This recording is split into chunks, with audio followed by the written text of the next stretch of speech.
And we are live. What's good, y'all? How y'all feeling out there? Happy Tuesday. Welcome. I really want to know podcast, the early show. Hope y'all are doing good out there. And hope all is well. Appreciate y'all. Yeah, we're gonna talk a little bit about the global economic situation that's going on now. I mean, everyone is kind of tied into everyone else. So we're definitely gonna get into it. Uh Yeah, we got Wonderful 34 in the building. What's good, fam?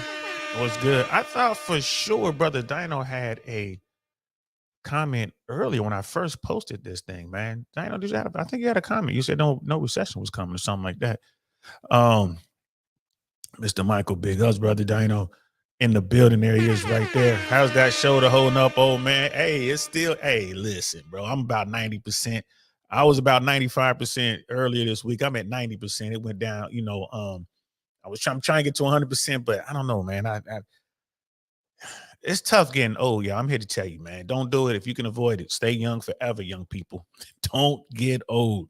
Um, but I mean, it is what it is. I ain't gonna lie to you, man. I like pain. When I wake up in the morning, I feel a little bit of pain. I'm like, cool, I'm alive. If I ever wake up and I don't feel any pain, I'm gonna be worried, y'all. If I get out of bed and don't feel any pain, I'm gonna look back at the beds because I might still be laying there, bro. For real. So I'm cool with the pain. There are a lot of people out here who just pain avoiding. They don't want any pain at all. And they pop pills and do all this other kind of stuff. Man, they smoke stuff and whatever. Not me. I welcome it. I welcome it. And Brother Johnny's like, yeah, that comment days ago disappeared. Yeah, it's gone. I don't know. I mean, I didn't remove it. Just so you know, I saw it. I put the thumbnail up and I was like, oh, cool. Brother Dino was putting, like making comments right away. That's cool. And it's gone. That's crazy. It's like buy a tube of biofreeze. I've seen that. I mean, they got like the icy hot stuff here. Shaquille O'Neal, American basketball player, he he's like pushing like this icy hot thing that you rub it on. It goes on kind of cold and then it gets hot later or whatever. I don't know, man. Like I'm like I said, I'm about 90%. We got a show tonight. I got to move some stuff around. I got to, be moving some heavy stuff, man. We'll see what happens, man. But yeah, bro, that I did not remove that message that you posted, bro. And I did see it. Luckily, I saw it. And I was like, oh man. And also you were asking me about a video. You want me to check out a video, man. What video is that? I was looking in my phone and I saw it was a comment you probably made on another video. What video you want me to watch, bro? I'll watch it. And you wanted to talk about what's going on in Ukraine with Russia, Ukraine, and stuff like that, and the propaganda that swirls around it. Definitely propaganda over there. Definitely propaganda in Gaza.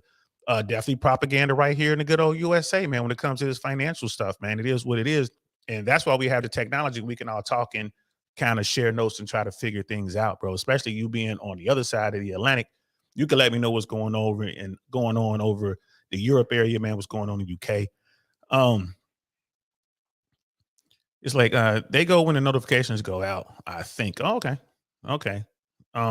You see that comment was on your recent shorts. Okay, cool. Yeah, I know. I just saw some. I've been, getting back at it. Like I took some downtime and now I'm back at it, man. I'm filming DL shorts. I'm like making comments. I'm making little videos and I'm posting them right away. And I'm gonna continue to do that. Yeah, the comment you left here was days ago. So when I posted this, I almost said it was Sunday. I think it might have been Sunday when I actually made the thumbnail and posted it. I think, yeah, it was Sunday. And I'm gonna start trying to do that, at least putting 2 thumbnails up ahead in advance so people can, know, especially on the early shows. On Tuesdays, we're starting to do 1 p.m., go a couple hours. I got a few hours before I go get my daughter. I think this would be kind of good for what we want to do here. But yeah, man, let me know what video and I'll hit it, man. Like, hit my Instagram if you have it, bro. If you ever want to get a hold of me, that's the best way to get a hold of me, man, is on Instagram. I see all the comments and I'm slow, forgive me guys out there. I'm slow to respond to a lot of the comments, but I do see them. And eventually I will comment. I'll take time. I'm gonna start doing it, I think on Saturdays or Sunday when I can sit down and just answer, respond to comments on all the videos and all the shorts and everything else. Like I said, just trying to get it together, man. So We are definitely going to be talking about what's going on with the economy, what's going on with the global economic situation, and all that. I think this is going to be a pretty good show, man. I'm kind of excited, man. So yo, let's get into it. And we are live. What's good, y'all? Welcome, welcome, welcome to the I Really Want to Know podcast, y'all.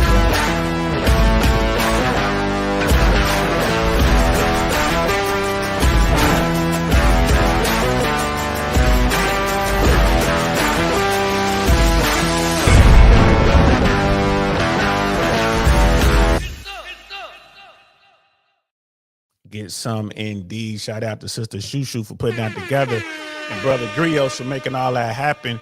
On Instagram, Sister Shushu just completed editing a cool documentary about the early hip hop world in New York with some legendary hip hop dancers and stuff like that.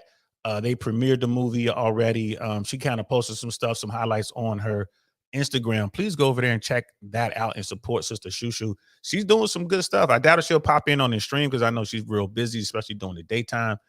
She's got stuff that she's doing in the evenings. I think she has a little bit more free time between editing and between that and auditioning and remembering scripts. And she's a writer too, so she's real busy. Shout out to her. Matter of fact, that's a Don DeMarco for sis, because she be on it, y'all.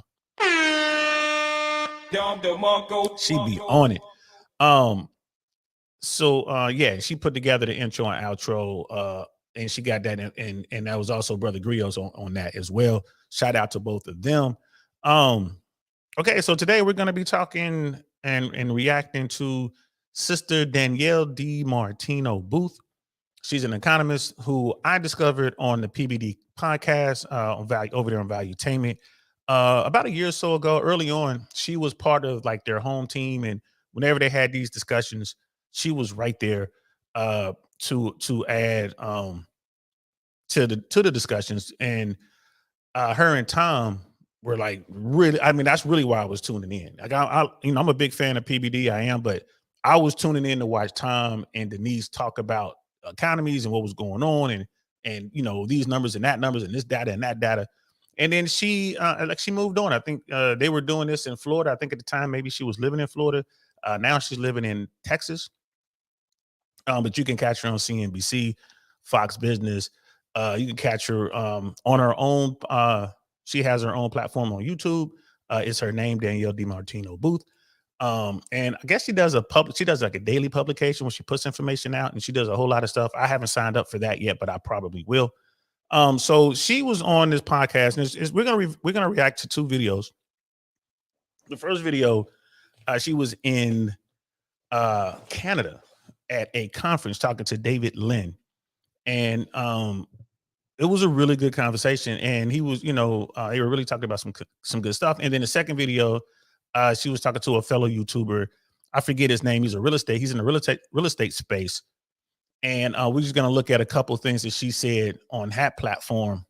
Just kind of doubles down on some stuff she's going to mention about job loss and about her predictions for what may happen and, where America might be headed economically and stuff like that. So, bro, it's a lot going on, man.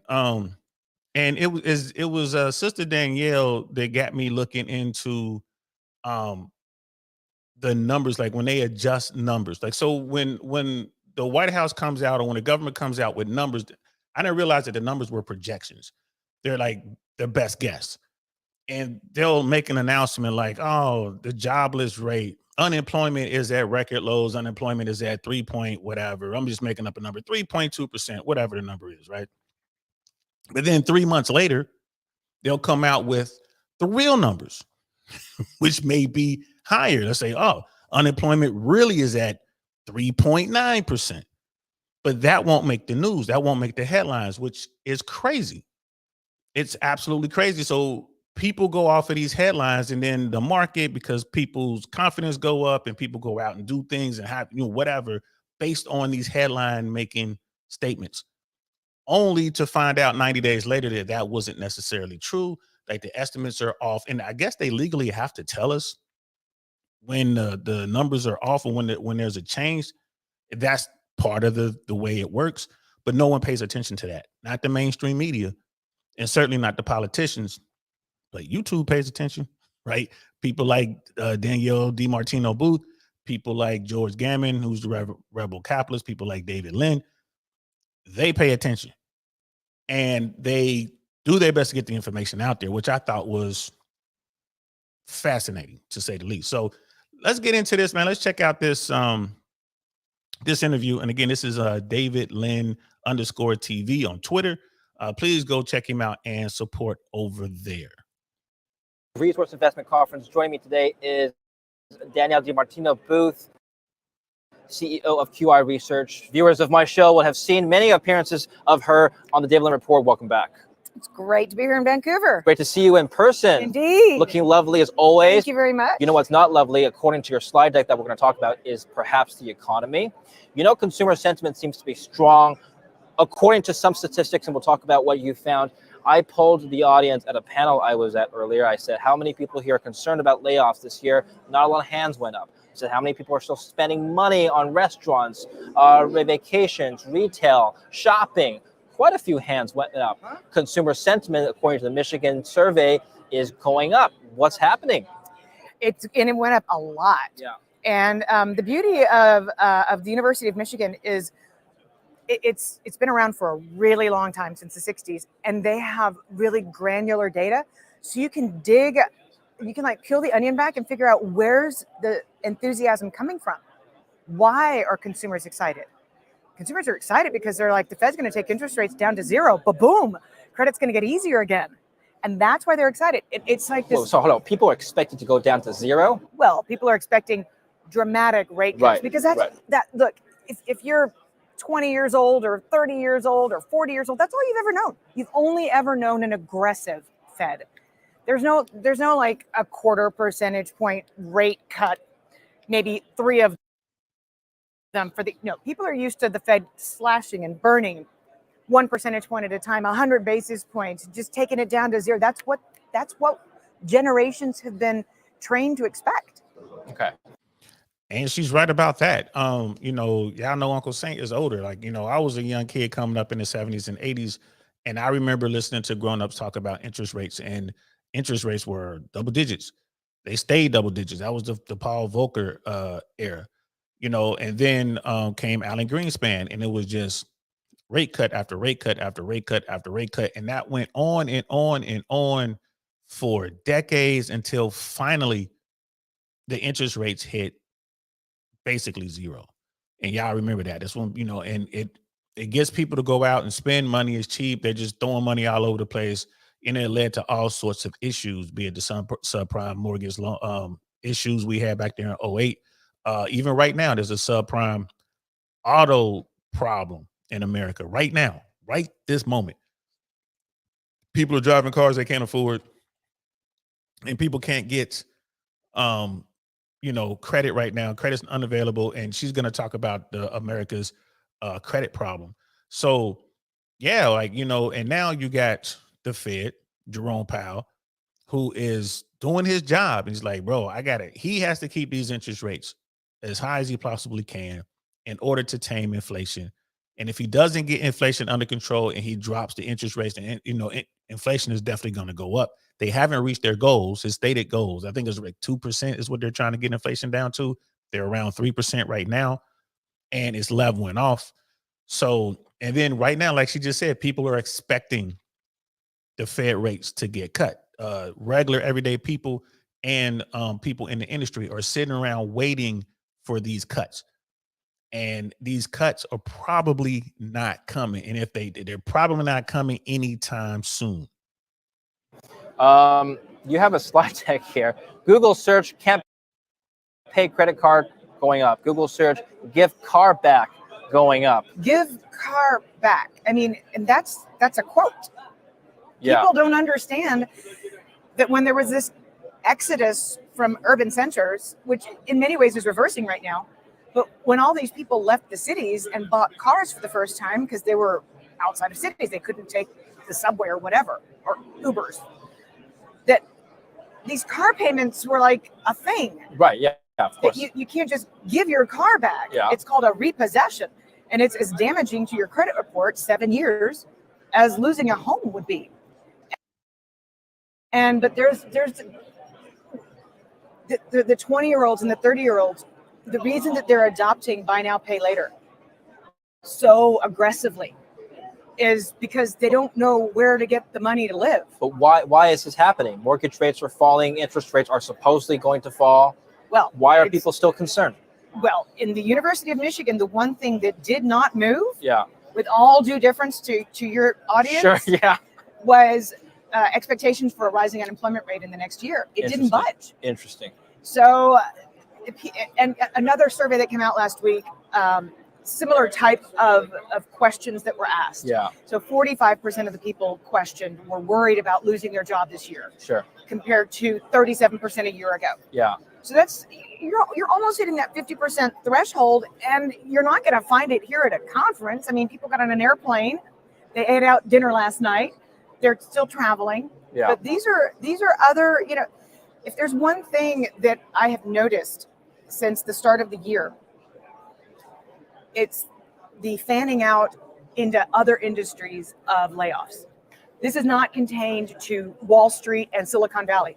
In the beginning, when it was Amazon doing the first round of layoffs in November 2022, it was really isolated to white collar jobs in Silicon Valley and on Wall Street. Right. Now, initial jobless claims in the state of Michigan are up 200% year over year. Michigan. So This is something that the mainstream media really is ignoring right now. They'll talk about the unemployment rate being as low as it is, and then someone might mention something about layoffs, but then they'll say, oh, but it's just Silicon Valley or it's just Wall Street. Nah. Nah, it's Main Street. It's getting tough out there, and it's certainly going to filter down from the top. And she brings up a really good point here.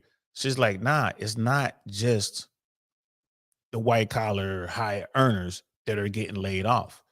And another thing too, these people are getting laid off, and she's going to talk about this more at length on the other video we're going to pull up here in a little bit towards the end. She delves into that, like these, you're working this white collar job, you're making, I think she was the example she used, like you're making $300,000 a year, they lay you off, and you get severance, like 60% severance. So you're making $300,000 a year, they lay you off, you don't have your job, but for the next year, 9 months to a year, they're gonna pay you $180,000, right? So let's say you get severance for 1 year, you're getting $180,000 to kind of for a year, just kind of figure out what you're gonna do next to make your next move. A lot of people are like, well, that just sounds great. We're gonna talk about that later. I don't know how great that sounds. The thing is the layoff, and you're not technically officially jobless for a year. So the numbers are skewed. How many people have really lost their jobs according to the documentation? It's all over the board. What does this mean for America? Well, if the unemployment number rises, right, that is an indicator for recession. It's going to bring pain to everything else. And the availability of credit has dried up. So it's going to be some issues. It's going to be some issues down the road.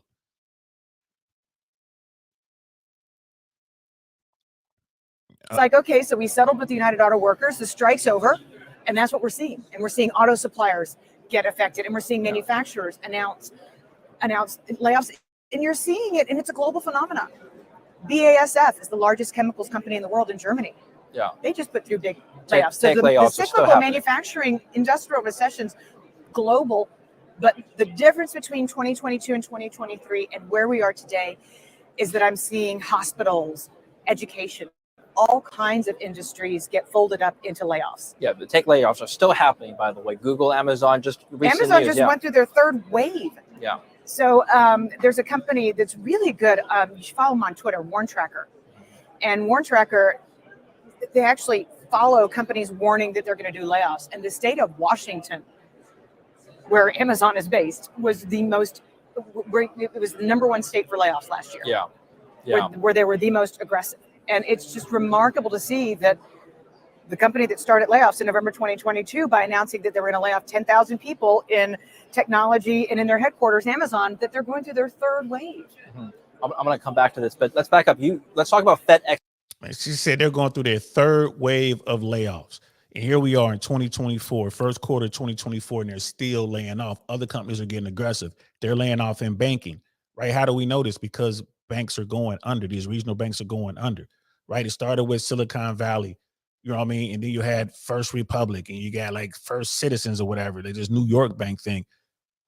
When these banks go under, people lose their jobs. When people lose their jobs, man, there's less money that's going to filter into the economy. Going to fast food restaurants down here, I mean, like the McDonald's, the Wendy's, you know what I mean, that type of stuff. You know, they are looking to hire folks because they have high turnover rates, but the people that they're hiring aren't getting the hours that they used to get before.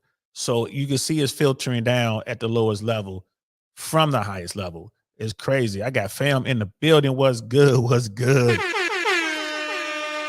I see you, cuzzo. You know what I mean? Thanks for checking in, man. You must be nah, you ain't at work. What you doing up, man? Normally you sleep. Or maybe this is like your early morning. You getting up now. But it's good to see you, man. I'm gonna give you a call, bro. We need to talk. We definitely need to talk, man. Holler at you in the wild, man. We definitely need to talk. And yo, cuz, man, tell me what's going on down there in where you at, bro?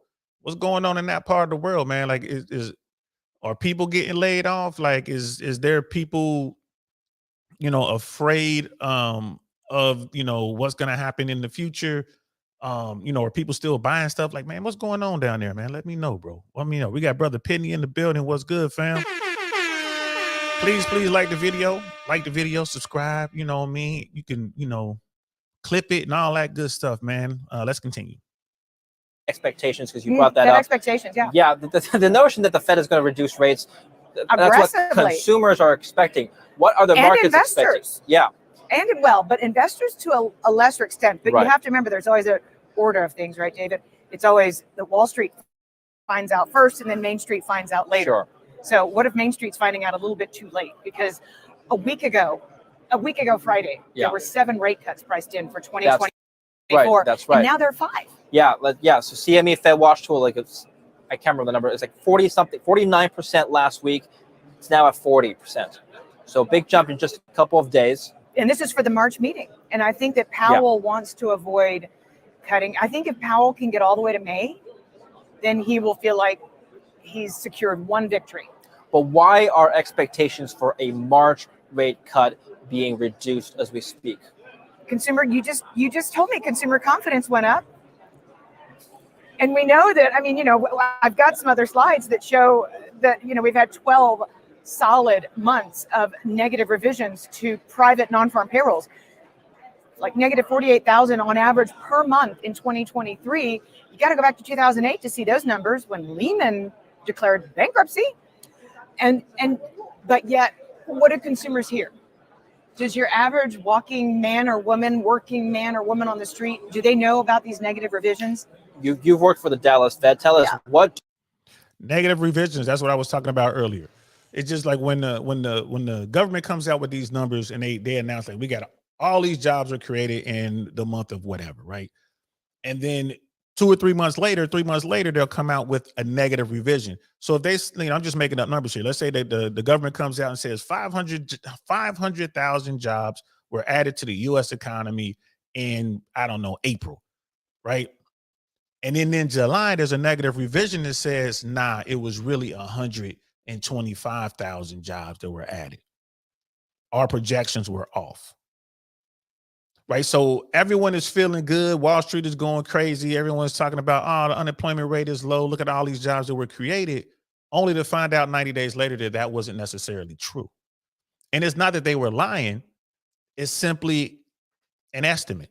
It's a best guess. Now, you got pressure from other entities, right? Let's say the White House. Your boss is getting pressure from the White House and those type folks from Congress and whatnot. Is like, hey, man, we're going to need the best numbers you can conjure up here. Give us your best case scenario. So they give it to you. Best case scenario, 500,000 jobs for the month of April. Bet. Headline. you know what I mean, print it, go out there and start talking. Everybody incorporates into their talking points. And they know full well 90 days later that the real numbers are going to come out, and the real numbers might not reflect at all what those numbers, those projected numbers were. And then what gets me is this never headline news. April, it should be like, okay, April job report, 500,000 jobs were created. And then come July, the headline should be, no, it was only 125,000 jobs created, or whatever the real number was. But we never see that. I didn't even know that. I had to look that up. This is why I like YouTube. This is why I like the technology. Like, man, let me look this up. What are you talking about? Negative revision. I didn't know about that. And if you go through there, man, Google it. Go look it up yourself. Type in negative revision and read what they're doing. You'll be like, oh my goodness. And then you can go back and find examples of how, like she just said, she was like, it was consecutive months where these negative revisions were coming out. 48,000 here, 50,000 there, 75,000 there, downward, like downward, which means the numbers were off big time. And then when you add it all up, it wipes out that 500,000 number. Right. And then now what happened to that consumer, bump that you got out there, because the consumer confidence is up. Well, it's up based on false information. People aren't preparing for the worst. Winter's coming, and they're out there having a good old time. And they're like the Three Little Pigs. Instead of working hard and building that house made of bricks, they out there using straw and sticks and partying and playing the fife and doing their thing. And then all of a sudden, bam, the real numbers hit. Bam, America's in a recession. Bam, we're back to almost like, the great financial crisis. Like, oh man, it was serious recession, almost depression. Bam, the rest of the world is hurting. And there you are. Here comes the storm, and you got a house made of straw, or you got a house made of sticks, and you in trouble. Where who are the people who are good? People who built that brick house. And those are the 1%ers. And those are the people like Sister Danielle and Brother George Gammon and his brother right here, David Lynn, who have been trying to tell people, hey, man, this is coming. And like I said, don't take my word for it. Don't take my word for it. Brother Dino like, deal, I get the revisions figures ASAP. I never did, bro. I didn't know anything about the revisions, man. And, depending on how they report, I just noticed from watching these people who watch these things, man, like these talking heads, these numbers people, these number crunchers, like they get in there and they're starting to, like the government folks, the political folks are starting to change the definition. What is a definition of a recession now? You start to notice certain changes to the definition. So, we're not technically in a recession, but based on what? This has always been historically how we define recession. Oh, we don't do it like that anymore. We do it like this. We take these numbers now and we mix them with those numbers over there and we conjure it up. And guess what? Hey, no recession. I think that hurts. That hurts governments, not just America. That has to be painful over in the UK. That has to be painful in Germany. It has to be painful, in Japan. We have to stick to whatever our process is. We have to stick to that process. People need to get the information no matter how good or bad it is. People are running out here getting loans they can't afford, getting cars because they think everything is hunky-dory. And then turn around, they find themselves in a situation where they're trapped. But, and then they think, well, if it gets too bad, the government will just give us a stimulus. We'll just get a stimmy check, right? Man, I don't know. It's like you got to have the right sources, bro. Facts. Who are the right sources? Especially over here in America, bro. Like, who are the right sources? I turn to a lot of people on YouTube and then I do my best to kind of vet them out. And then so I got some guys who have, one theory, and then I go to the other side of that and I get people who have the polar opposite theory, which is normally mainstream media. And I start kind of going through to see if I can find the common denominators there. It's a lot of work to get to the truth, isn't it? Let's continue. Do they look at in terms of data that would signal rate cut now or rate cut later? Well, what they're seeing and what they're using is justification to stay high for longer, not higher anymore, but high for longer is the same thing that your average working American man and woman see. And that's headline non-farm payroll growth. Right. Forget the fact that 800,000 dropped out of the labor force Right. in December. Let's just push that away. If they hadn't dropped out of the labor force, the unemployment rate would have gone up to 4.1%. Did y'all hear that? In December, 800,000 people just dropped out of the labor force. We're not counting them anymore. They didn't get jobs. They just, stop looking there. We're not counting them anymore. If we kept them on the books, unemployment will be over 4%. If it's over 4%, that's a real problem. Brother Dino is like I'm asking, like, who should you listen to? Who have the right sources? Said C-SPAN. You know what? Jay Swan said the exact same thing to me, man, 2 days ago. 2 days ago, we were having this conversation. Jay Swan was like, C-SPAN, bro. You can just sit there and watch what they're doing. You can watch the lawmakers doing their thing. There's no spin. There's no fluff. That's what they're doing. And you can read along. They're going over a bill. Get the bill. You're absolutely right. You're absolutely right, Brother Dino. Hey, do y'all have a C-SPAN over there so you can watch what's going on in Parliament? And shout out Don DeMarco to you.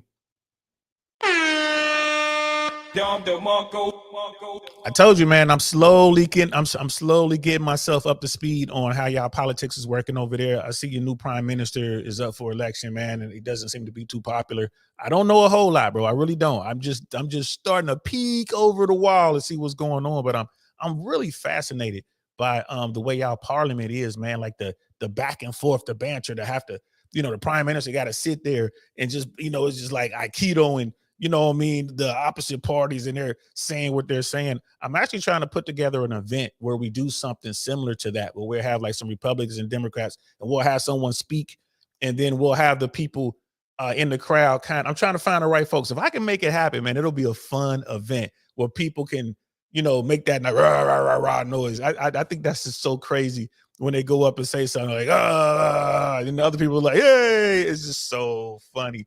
It's just so funny.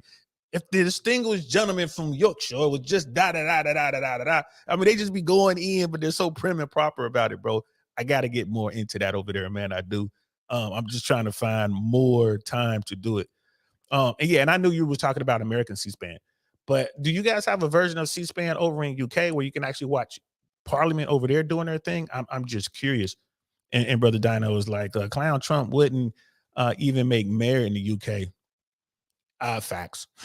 You get no argument over that from me, bro. Like we live two different existences over here. Like what we do, the way we get down, American politics versus British politics. I mean, just two different existences, man. But what she said about 800,000 people who are jobless that just fell off the roll in December. We're just not on the books anymore. They're just not any books on the books. So it's like, look, we can, you know what I mean? Hey, unemployment rate is down to 3% What about that 800,000? Those people, we're not going to count them, because if we count them, we're over 4%, right? No, we're not counting them. And BBC has a Parliament channel. I'm going to have to look that up, bro. I'm going to have to find that. I'm on BBC, and it's probably behind a paywall. Sucks. But I'm going to have to look into that, bro. Brother Mandrell's in the building. What's good? My favorite Green Beret. What's happening, bro? We're over here talking the boring stuff. This is the stuff that, I like talking about this stuff, but a lot of people don't. I'm just trying to give folks food for thought, man. We're talking about the global economy. We're talking about what's going on in the U.S. Sister Danielle DiMartino Booth is our subject today. We're kind of reacting to her interview she had on the David Lynn program. Oh, no payroll? That's what's up, bro. I'm going to check that out. BBC. I'm going to look for that. I want to see what y'all got going on, man.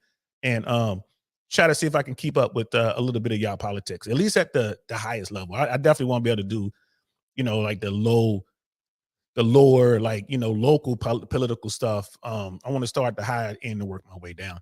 But let's get back to the video. But Jay Powell is on a mission. He is on a mission to break the Fed put. So the longer he can stay tight, the closer he is to saying mission accomplished. Are you suggesting that the Fed is using the wrong data? I'm suggesting the Fed is using what cover it can get. And it wants to continue shrinking its balance sheet. What do you think should be the appropriate policy this year? How many cuts, if any? Well, there's this little thing called the federal government. And even though we've just come through a patch of pretty good economic growth, there's still Congress, the White House, spending like we're in the Greater Depression. So if I'm the Federal Reserve and I'm trying to truly be an independent, apolitical institution, and not appear to be, basically kidnapped by Congress to do their bidding, I'm going to keep interest rates up. Why do you use these air quotes? I mean, if you're independent and you're apolitical, then you do what's right for the country. Right. And doing what's right for the country is making sure that Congress quits spending like drunken sailors. And how do you do that? You jack up the interest service costs for the country. You're going to hit $1 trillion here in about 5 minutes. What is better? And, the central bank, the Federal Reserve is supposed to be independent, and it's supposed to be what she said. They're supposed to be looking out for Americans and Americans' best interests. They're supposed to be apolitical, but we all know they're not. Every Fed chair, for the most part, does the bidding of whoever's in the White House, be it a Republican, be it a Democrat, they don't care. There's certain information they won't release during certain times, especially during an election cycle. This is one of the reasons why Jerome Powell is trying to hold off as long as he can, because the closer he gets to the election, the better off he is, because, we can't release this report, we can't release that report because it might sway the election one way or the other. So they can just sit back. You know what I mean? But is he going to be able to get all the way to November? No, hell no. But he's going to have to do something. They were talking about Wall Street, the stock market had priced in 7 rate cuts for 2024. Now that's already down to 5 rate cuts. And the first rate cuts was supposed to happen in March. We're already in March. This Fed meeting, I doubt very seriously if Jerome Powell cuts rates. I just doubt if he does it. I mean, he might say, yeah, we're still looking at it. And they're going to talk about, there's still upward pressure on the economy. Inflation is cooled off, but hasn't quite got down to the numbers we want. We're not comfortable dropping rates, blah, blah, blah, blah, blah. He's going to say everything he needs to say to keep the rates where they are and to keep them high. And that's going to get banks to even go higher, because people have to try to, it's like Fed talk. They got to sit there and, okay, what does he really mean? They're trying to read between the lines. They're reading the notes. And it's like, yeah, bro, what he means is the rates ain't coming down anytime soon. So they already priced in 7 rate cuts. That's down to 5. After this next March meeting of the Fed, I'll guarantee you, I'm willing to bet almost anything that they're going to have 5, rate cuts that are priced in 2024 might drop down to 3. And then once Wall Street realizes, like, dude is not trying to, drop these rates.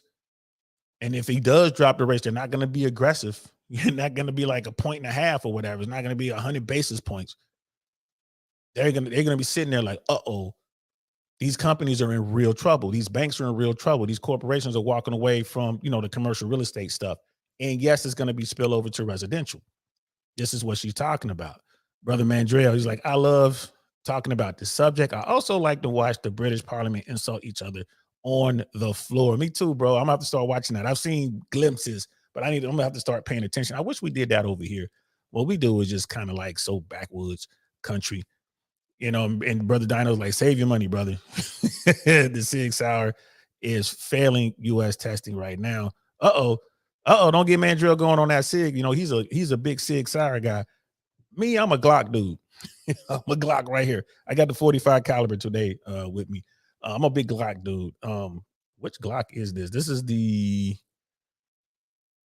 32. I'd be forgetting, man. I wish Glock would just name it by the caliber. But this is, for anybody who's wondering, 36. Today I'm carrying the Glock 36. My only complaint about this is the magazine is a single stack, which means you can't get as many bullets as a double stack. A single stack means the bullets are all in a line. A double stack means they're kind of offset like this, so you can double the capacity.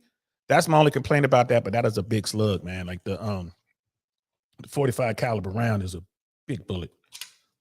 Right? That's a big bullet right there, y'all. You know what I mean? Not that, and this is the same bullet that the Thompson submachine guns were fired back in World War II. Big, slow bullet, bro. Does a lot of damage to targets, does a lot of damage to paper. Keeping it YouTube friendly. But it is what it is. Brother Pitney, the Fed has never pulled off a soft landing in the entire history of forever. That is a great point, bro. That is a great point. It's not going to be a soft landing.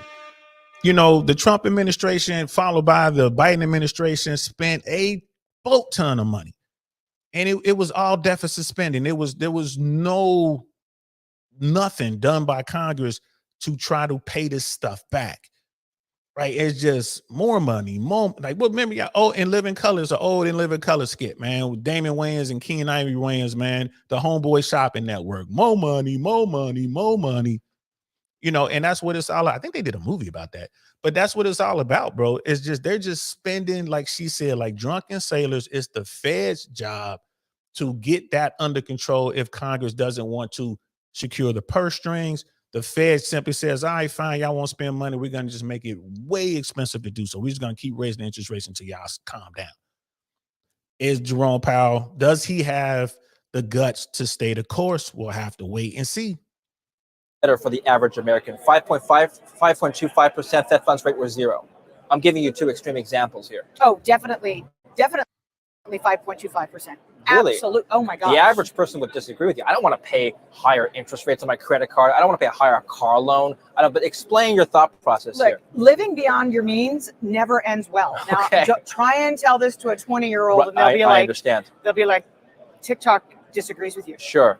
And I get the nihilism, and we're never going to be able to afford to buy a home anyway, so why bother? Yeah. I mean, all of the homes in the United States of America with 3 or more bedrooms, 40% are owned by baby boomers, 20% are owned by millennials. Right. So you see where there's this kind of doom and gloom. Screw it. I'm just going to live and live well. I'm going to go out to dinner wherever I want. I'm going to take whatever vacation I want because I'm never going to even be able to own a home. But for that, the reason that this occurred in the first place was that the Fed was too low for too long. Right. And they bought up a third of mortgage-backed securities and set off speculation in the housing market that made it too expensive to buy a home. Yeah. So no, if you ask me 5.25 or 0, 5.25. Let's talk about this chart here. Very important for the market. Speculative U.S. corporate debt. And she was talking about, you know, the question she was asked, like, if you were the Fed, would you rather the interest rates be at 5.25 or 0? And she gave a real good reason why she believes it should be high. It should be at 5.25, probably if not higher.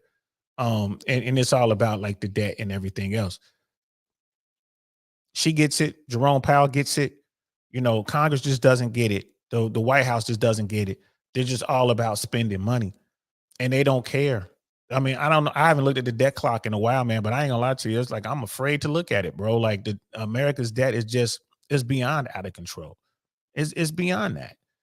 Brother Petney was like, in my humble opinion, if you're gonna carry a single stack, it should be a 1911. Jay Swans had a 1911. I was thinking I wanted to get one just for nostalgic reasons, but I don't like the way you have to carry it. Like it has to be the way it has to be cocked. And I know that's just the way the weapon is designed, but the hammer is back. That's how you have to. It's kind of like half cocked. It's back, and then you know, if you're, I just didn't like that, bro. I just did. I'm like, man, I got this big old, you know, this caliber pistol, and this hammer is already back. But that's how the weapon was. That's how it's designed. With this Glock, you don't have to worry about that. Plus, the 1911 is a little bulkier. You know, I mean, it's a nice weapon, though. I ain't gonna lie to you, bro. If I had extra money laying around, maybe I would buy one just to have one. Like I said, Jay Swans has one, and yeah, I don't even think have I fired his. I probably have. I don't remember, but I like this. I like this Glock. It's small. It doesn't take up a lot of room on your hip. It's comfortable. You can almost forget you have it on. Versus the 23 or the 19, which I have both. I have a 357 as well. You know, you got, you know, those are on your hip. I mean, you sit a certain way to kind of pinch and whatever. But this, you know, this Glock right here, this 36, man. Sometimes I forget I got it on. I mean, it's just that compact and out of the way. Yeah, you know, I'm only looking at 13 rounds, but still, that's a lot of bullets. You know, if I'm in a situation where I need more than 13 rounds, like, you know, that's my fault. Like, bro, what am I doing in that situation? But yeah, that's my only concern with the 1911. That's a very good weapon.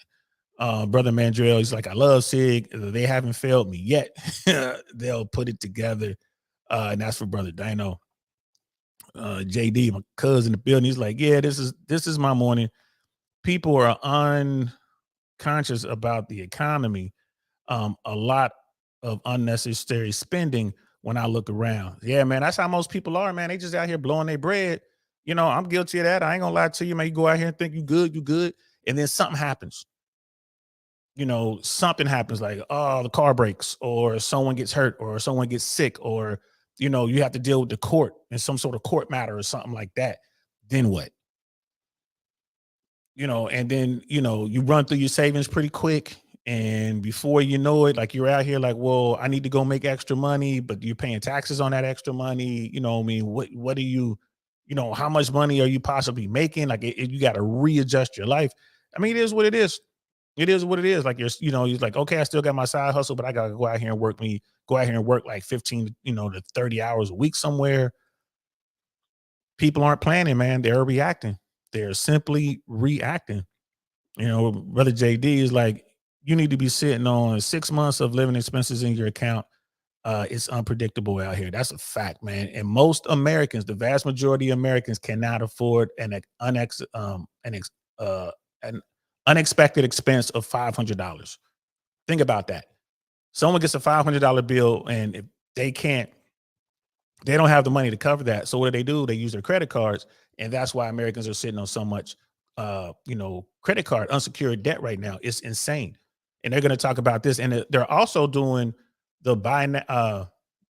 What is it? The buy now, pay later stuff that's going on out there, and they're going to get into that in the next video a little more in depth. But you're right, cuz you gotta be sitting on those expenses. You have to. You got to figure that out. Preemptively refinance to year out. We're still concerned about refinancing risks, Danielle? Well, we're going to get concerned in about 2 months. We haven't been concerned in about 40 years because every single time that there's been what we call the wall of maturity, the Fed funds come in, the Federal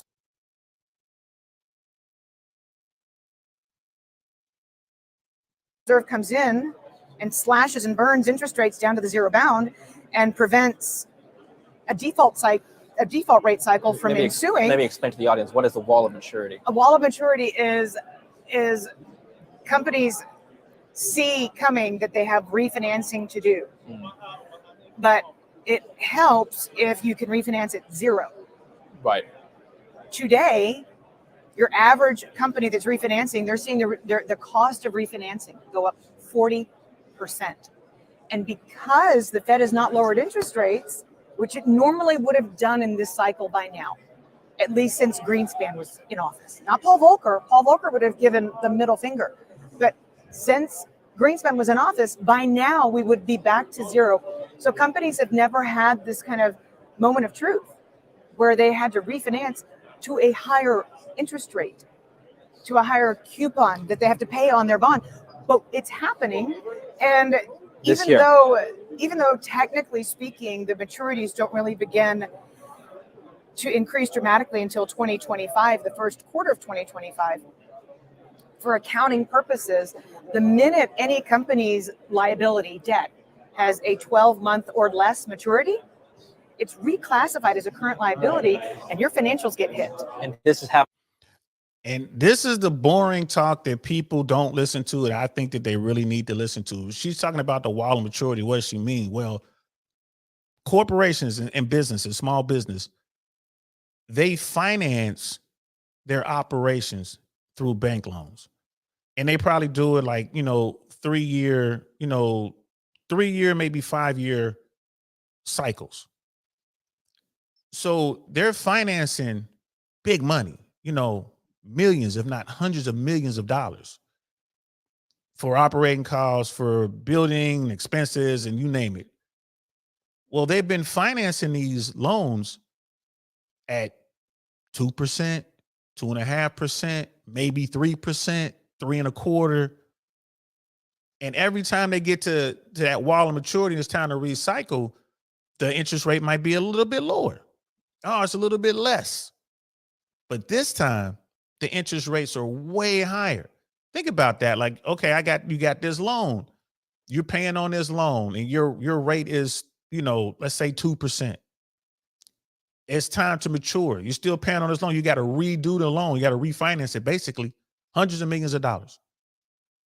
Right. And the bank's like, well, today's interest rate is 5%. So you gotta go from 2% to 5% on hundreds of millions of dollars. Bro, that's enough to break the back of the company.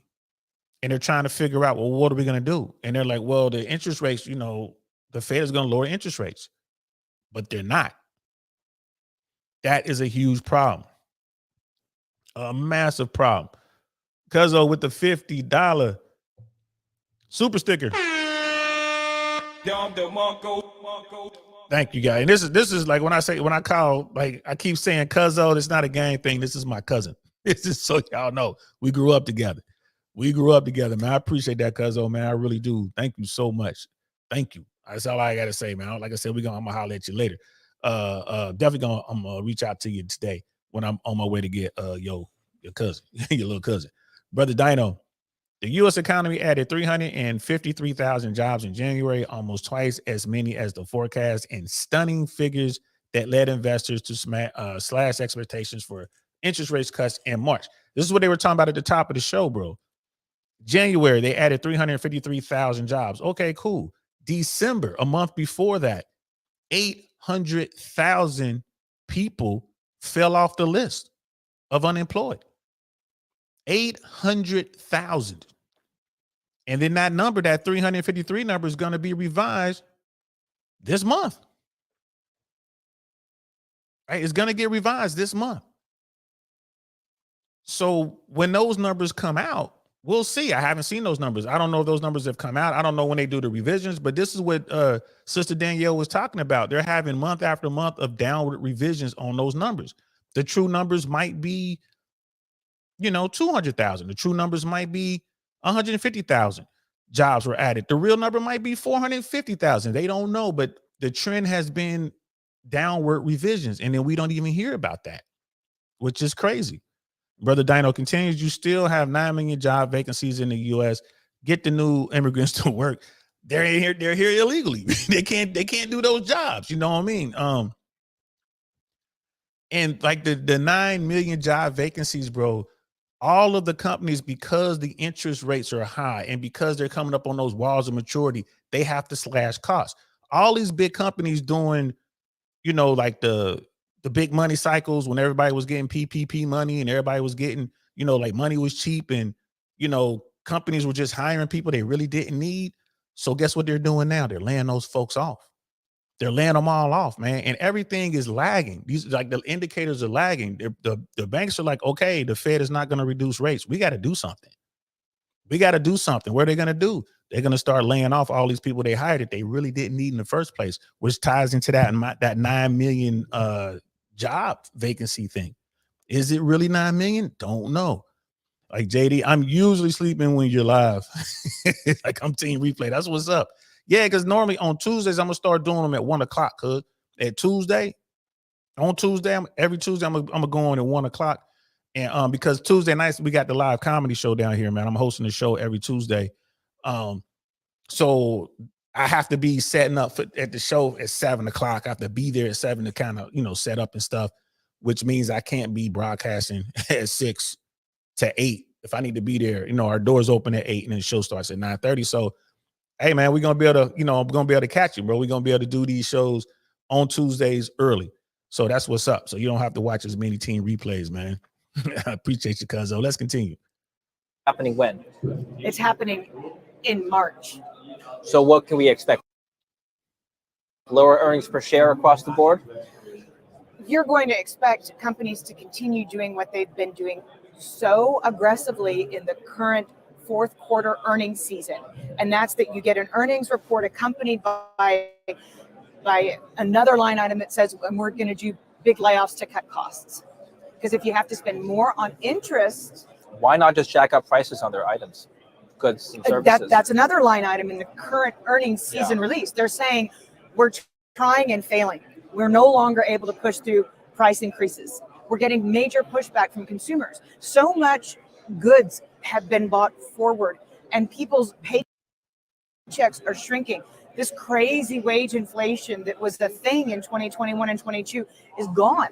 Do you believe that high interest rates, hear me out, are actually inflationary precisely because the extra costs are passed to the consumer through higher prices? To the extent that they can be. But corporate America is telling us in no uncertain terms, we cannot pass these higher prices along. That's why we're firing all these people. Right. Because one way or another, we have shareholders. I know nobody knows for sure, but at what level of unemployment rate would you as an economist look at to see, okay, look, we're in a recession?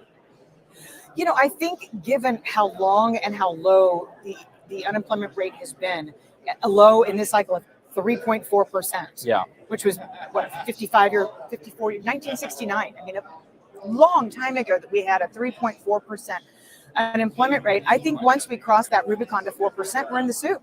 And again, what we're seeing from the Bureau of Labor Statistics is one negative revision after another, after another, after another. Mm-hmm. So they're revising away the happy headlines that most households read on the Saturday morning after Friday non-farm payrolls are reported. Yeah. But they're being revised away.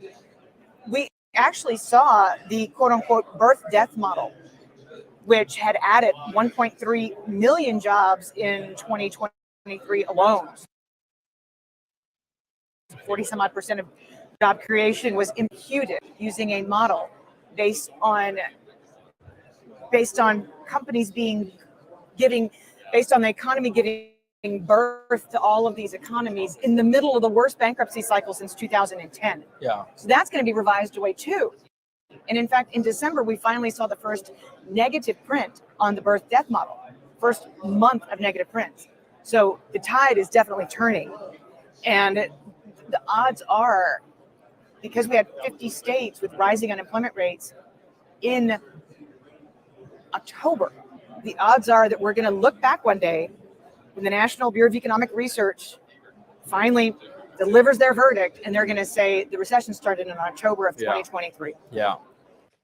Well, you heard it there first, right? Everything we were just talking about, the negative revisions, like you have these great numbers, but they're getting washed away by negative revisions. You got corporations who are like, hey, we got to turn a profit. Hey, let's just pass these costs on to the consumers. Like we got this increased interest rate on these loans, so we need these loans to keep the business going. Nah, the consumers ain't buying it. We can't do that. So what do we got to do? We're gonna have to lay off people. We're gonna have to fire folks, right? So, and here's the thing: one of the big things that I was thinking about, and we're gonna see, she's gonna double down on this on the next video. When these people get laid off, bro, are they employed or unemployed? That's the question. Are they employed or they're unemployed? Well, it depends on who you ask. If you call up and ask the company, hey, is DL Saint your employee, but I just got laid off and I'm getting severance, they're going to say, yeah, he's an employee. I'm an employee for as long as that severance is lasting. So if severance is 8 months, 9 months, a year, I'm employed for the next year. But then you call my house and get me on the phone, hey, DL Saint, do you have a job? Nah, I ain't got no job, man. I'm sitting at home, bro. Y'all hiring? Hey, so you ask me, I'm going to tell you, nah, I got fired. You ask the company, they're going to say, nah, he's still on the books. So this is, again, kind of, is pushing the numbers down the road, maybe another year. It's funny, right? Like, I bet you all these numbers hit probably around December, January, February of 2025, right after the election. Y'all see how that works? And again, America's out here playing around, playing their little flute and fife, building the straw house, building the stick house. They're not over here doing the hard work so they can build the brick house because the storm is coming. It's coming, brother Dino. Job openings across the U.S. remain relatively unchanged in December 2023. The latest Bureau of Labor Statistics data shows. Yes, but is that post the 800,000 people who they knocked off the unemployment rolls? I don't know. I mean, that's just my question. We live in a situation now where you got to question everything that's being published. Well, what numbers are you using? What, like, so how are you getting these numbers? Are we using the same formula to determine this that we used, 5 years ago, 10 years ago, 20 years ago, 30 years ago? Are we using the same formula? No, we're going to gauge it differently. How so? There's no getting around it. You know what I mean? George Gammon was talking about this the other day, and I'm thinking about reacting to an interview that George Gammon had today. He was talking to a real smart real estate guy. But George Gammon was talking about the recession in UK, Germany, Japan, and then what's going on with the deflation in China. And he was talking about the Eurozone and UK in particular. And he was like, never in the history has UK and Germany, which is the rest of the Eurozone, been in recession and America was not in recession. Never. It's never happened. Like never and forever. It's never happened. So everyone keeps pointing to America and like, oh, how is America going to, avoid a recession when we know people are getting laid off, AKA fired? We know the dollar, the purchasing power of the dollar is down. We know that the cost of goods and services and insurance and all the rest of it is up. We also know that across the board, Americans are only earning maybe 2% more, only a 2% increase. But all the stuff that I just mentioned, all the other price increases are getting close to double digit. I'm making 2% more, but I got to pay 6 to 8% more. That math don't math. Not on your one job. Like you're going to have to go out there and do some. And here's the thing. A lot of times they talk about, well, you're doing all this on one income. Most Americans are working at least a side hustle alongside of their, like they either got the only time in my life I only had one job is when I got into the FAA in 1998. And even then I had side hustles just for fun, but it was hobbies that paid. I was making money in the streets, just having fun, doing my entertainment thing. But before that, I never just had one job. I got family on here right now. Ask my family. Bro, all of us, we never just had one job ever. We always had at least two full-time jobs. And then maybe a side hustle as well.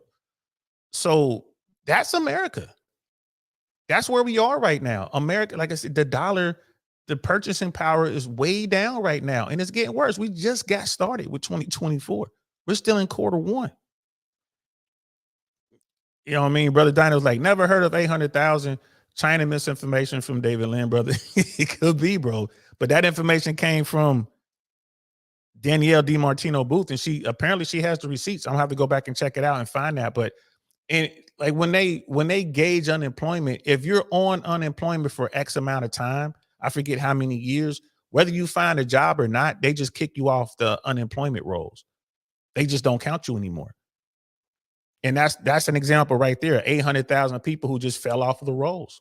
Okay, they still don't have jobs, but they're not counted. And America's been doing that for a long time, bro. A long time. It's just something that they've always done. Why? Because they don't want that stuff on there. If you had to still carry those 800,000 people, now your unemployment rate is over 4%. They don't want that. When the Fed rates are up above, 5-6%, they certainly don't want that. When people are getting laid off, I mean, especially during an election cycle, that's the last thing you want. You know what I mean? Brother Dino was like, Amazon hired, the company has brought on 175,000 plus new associates during the COVID-19 pandemic. Yes, and they're in their third round of layoffs. They've been laying off people since 2022. Amazon saw the writing on the wall. They're like, oh, we got to cut costs somewhere. And a lot of those people are getting, they'll get laid off. They'll get their severance because they're all white collar. These are not blue collar entry level positions. These are like white collar. So these guys are making money, 6 figures plus, more likely. They're going to get some sort of severance. So they're going to, let's say they lost their job in December of 2022, but they got 12 months of severance, which means Amazon was saying they're still employed for another year, which means they're not officially unemployed until December of 2023. They're like, okay, now I'm officially unemployed, but they had severance that whole time. And they're trying to find work to offset, comparable to what they were making before. Those jobs just aren't out there because everyone is laying off. Tesla is laying off. FedEx is laying off. UPS is laying off. The only people who are really hiring right now is the U.S. government. And I think the U.S. government, by percentage, I think I want to say that they're out hiring everyone else by like a huge percentage. And that's a bad thing when the only game in town is the U.S. government, which is of course, the biggest employer in America is the United States government. That's trouble right there, and they don't pay the same. So, but you're right though, and Brother Donnie, like 2 jobs equal American pay twice as much as Canadians on healthcare. There's another thing too. Our healthcare costs are crazy. So, and then like the 401k stuff, man. So, like I said, I'm not saying that I'm correct. I'm not saying that it's all doom and gloom, but what I am saying is not as bright as a picture that the media is painting. And we do know with these downward revisions, there's going to take us at least 90 days before we figure out what the true numbers were back in January, which is crazy. Then it might go back to October and they're still doing downward revisions on the October numbers. And that's why she was saying when it's all said and done, they'll probably concede that, yes, back in October, America went into recession, which makes sense when you look at what's going on in UK, Germany, the entire Eurozone, Japan, and China. It just, that's all I'm saying. I am the single ones in the building on the spot live. What's good, sis? You know what I mean?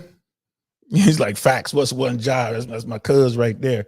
Like Biden did December 2023. This is Brother Dino. Biden, December 2023. We've created close to 800,000 manufacturing jobs since I've taken office. Right. My question is, March of 2024, will that number be revised downward? That's all I'm saying. Maybe it is, maybe it isn't. There's the headline information, which it's a projection. It's a best guess. And then when the real numbers come in, maybe there were only, 750,000 jobs created, which is still great. Maybe there were only 500,000 jobs created, which is still good. Maybe it was 1.2 million jobs created. We have to wait and see what the real numbers are. And I guarantee you, if the numbers are downward revised, the mainstream media is not going to want to talk about it. And this is what they need to be talking about. So let's get back to it. And now that we have these downward revisions in hand, and by the way, that affects industrial production. When you push downward payrolls, when you push negative revisions through, that reduces the hours that were worked that went into computing what industrial production was, which is also a big determinant of recession. It's all connected, and it's all being revised downwards. I'm curious to see how consumer spending and demand and ultimately retail sales be affected this year by this particular chart. This is interesting. I didn't know this. Aspirational consumers have their net wealth damaged. I mean, I didn't think that the rich would actually have their net wealth reduced this year. What happened there? Well, so a lot of and I call them aspirational, right? Because they make between, and this is annual census data, they make between like $125,000 and $250,000, more or less. Don't quote me. Right. But they make good incomes. Yes. They bought homes when the pandemic hit. They bought cars when the pandemic hit. They have student loans that are that they now have to repay. They make too much money to qualify for student loan forgiveness. Yeah. Their obligations are overwhelming them, and they took on credit card debt. Yes. So it's not one thing, David. It's a bunch of things added up. But this particular cohort of income earners who are responsible for 20% of U.S. consumption. Yeah. Just this one cohort I'm talking about has seen their net worth decline. How do you explain this chart then? The quit rates have been falling. Quit rates have been falling. Of course they have. Isn't that good? From the perspective of the employer, sure. Okay. But a rising quit rate, I call the easiest way to think of the quit rate is I see what you're saying. To take this job and shove it rate. Right. So you can tell whoever's employing you to take your job and shove it. I can go get another job that pays me more. So it doesn't mean that people are content with their jobs and they see stability in their current positions. They don't need to leave. But when a higher quit rate happens, it's usually because people are confident they can get a better job, hence the economy is booming. Am I explaining that right? Yeah. And that's why in 2021 and 2022, the people who were what we call job switchers, jumping from one job to another, their wage inflation was way above people staying in their jobs. Right. Okay. So the quit rate is what they're talking about. There was a rash of people who were just quitting left and right when corporations were hiring all these people that they really didn't need. There were folks out there just getting jobs and leveling up, and they will quit one corporation to go work for another corporation because they can get, maybe a 10% increase or 8% increase or whatever. No, all right, cool, no worries. But now that's down. People aren't quitting. Why? Because there are no jobs out there. Like, they can't go somewhere else and make more money. They're just trying to hold on to their position as best they can. People are getting laid off left and right because corporations are tightening their belts. Yeah, cuz I got that, man. It was $50. I highlighted it. Let me show it again. Here it go right here, bro. Came through. And with YouTube, it goes straight to YouTube, and then YouTube holds it. They take their cut out, and then at the end of the month, they send us whatever we have, receiving in donations, man. So I'll tell you all about it when we talk. Which U.S. body is talking about an 800,000 revision, brothers? Like, that's the question. Oh, that is the question. You probably have to go to the Department of Labor Statistics. They'll come out with the hard numbers because all of the corporations have to report. And I want to say it's Department of Labor Statistics, and there's another one too. I'm gonna have to get that for you. But we're gonna continue to delve into this, y'all. I mean, this is why I like this technology. This is why I like this platform. Let's hold each other feet to the fire. Let's see if we can go find this information and see who is telling the truth. Or I ain't gonna say I'm not gonna say it's a matter of telling the truth and lying, but we're gonna see, which receipts are out there versus which receipts aren't. When we get into the political stuff, man, people always talk about, a Trump talking point, the lowest unemployment rate. Well, Joe Biden's unemployment rate is technically lower. You know what I mean? But here's the thing. They're all using the same skewed numbers. So what is the real unemployment rate? Do we even know? Like, because it doesn't get reported. It's one of those downward revised numbers. So I'm going to definitely keep working on that, man. I'm going to see if I can find a good outlet where we can get these numbers and find out when they come out, and even look to see what other talking heads are talking about this. I might be able to I'm going to hit up Markets with May, see what she's up to. She used to be in the she was in the banking. She wasn't residential though. But she used to be in banking. I wonder if she may know. I'm gonna hit her up and see if she knows. I know she talks about her stock options and what she's doing. And she kind of follows AMC heavy. But she's a wealth of knowledge. I haven't hit her up in a while. We had her on. We did an interview. It was a really good interview. I'm gonna hit Marcus with May up and see if she knows about what she knows about downward revisions, because I'm pretty sure, I mean, she was in the banking world, and she was doing, the high finance stuff, what that business banking, I forget what is investment banking. I think she was in investment banking. And they look at these numbers. She's one of the number crunchers. So I'm gonna hit her up and see if she can't shed some light on this. Like, where will we go to get these numbers? Let's continue. Ultimately, investment implications this year. How are you allocating your assets? So, we saw, if you look at FactSet data, we saw that the third quarter earnings season was like barely positive earnings per share, barely positive after 3 quarters of negative earnings. And now what we're seeing midway through the current earnings season for the fourth quarter is that the negative earnings are getting deeper and deeper and deeper with each week that passes, because companies are missing. And that's why you're seeing so many earnings reports saying, we missed on our top line, we missed on our bottom line because we can't. Well, that's different. Why are 7 stocks going up? Because inflows to 401k funds have yet to reverse. Dow Jones hit an all-time high today as we're speaking. Yeah. Okay. I don't know why. But look, there is a structural aspect to the stock market. Right. And a buddy of mine, Mike Green, who follows he always says, just follow the money, follow the flows. Yeah. So, because he was saying how the stock market went up and all that. What's funny about that is there's 7 companies. They call them the Magnificent Seven. And guys, I am no stock person. I don't mess with that world. It's all in retirement, 401k. I just leave it there. I don't touch it. I don't mess with that.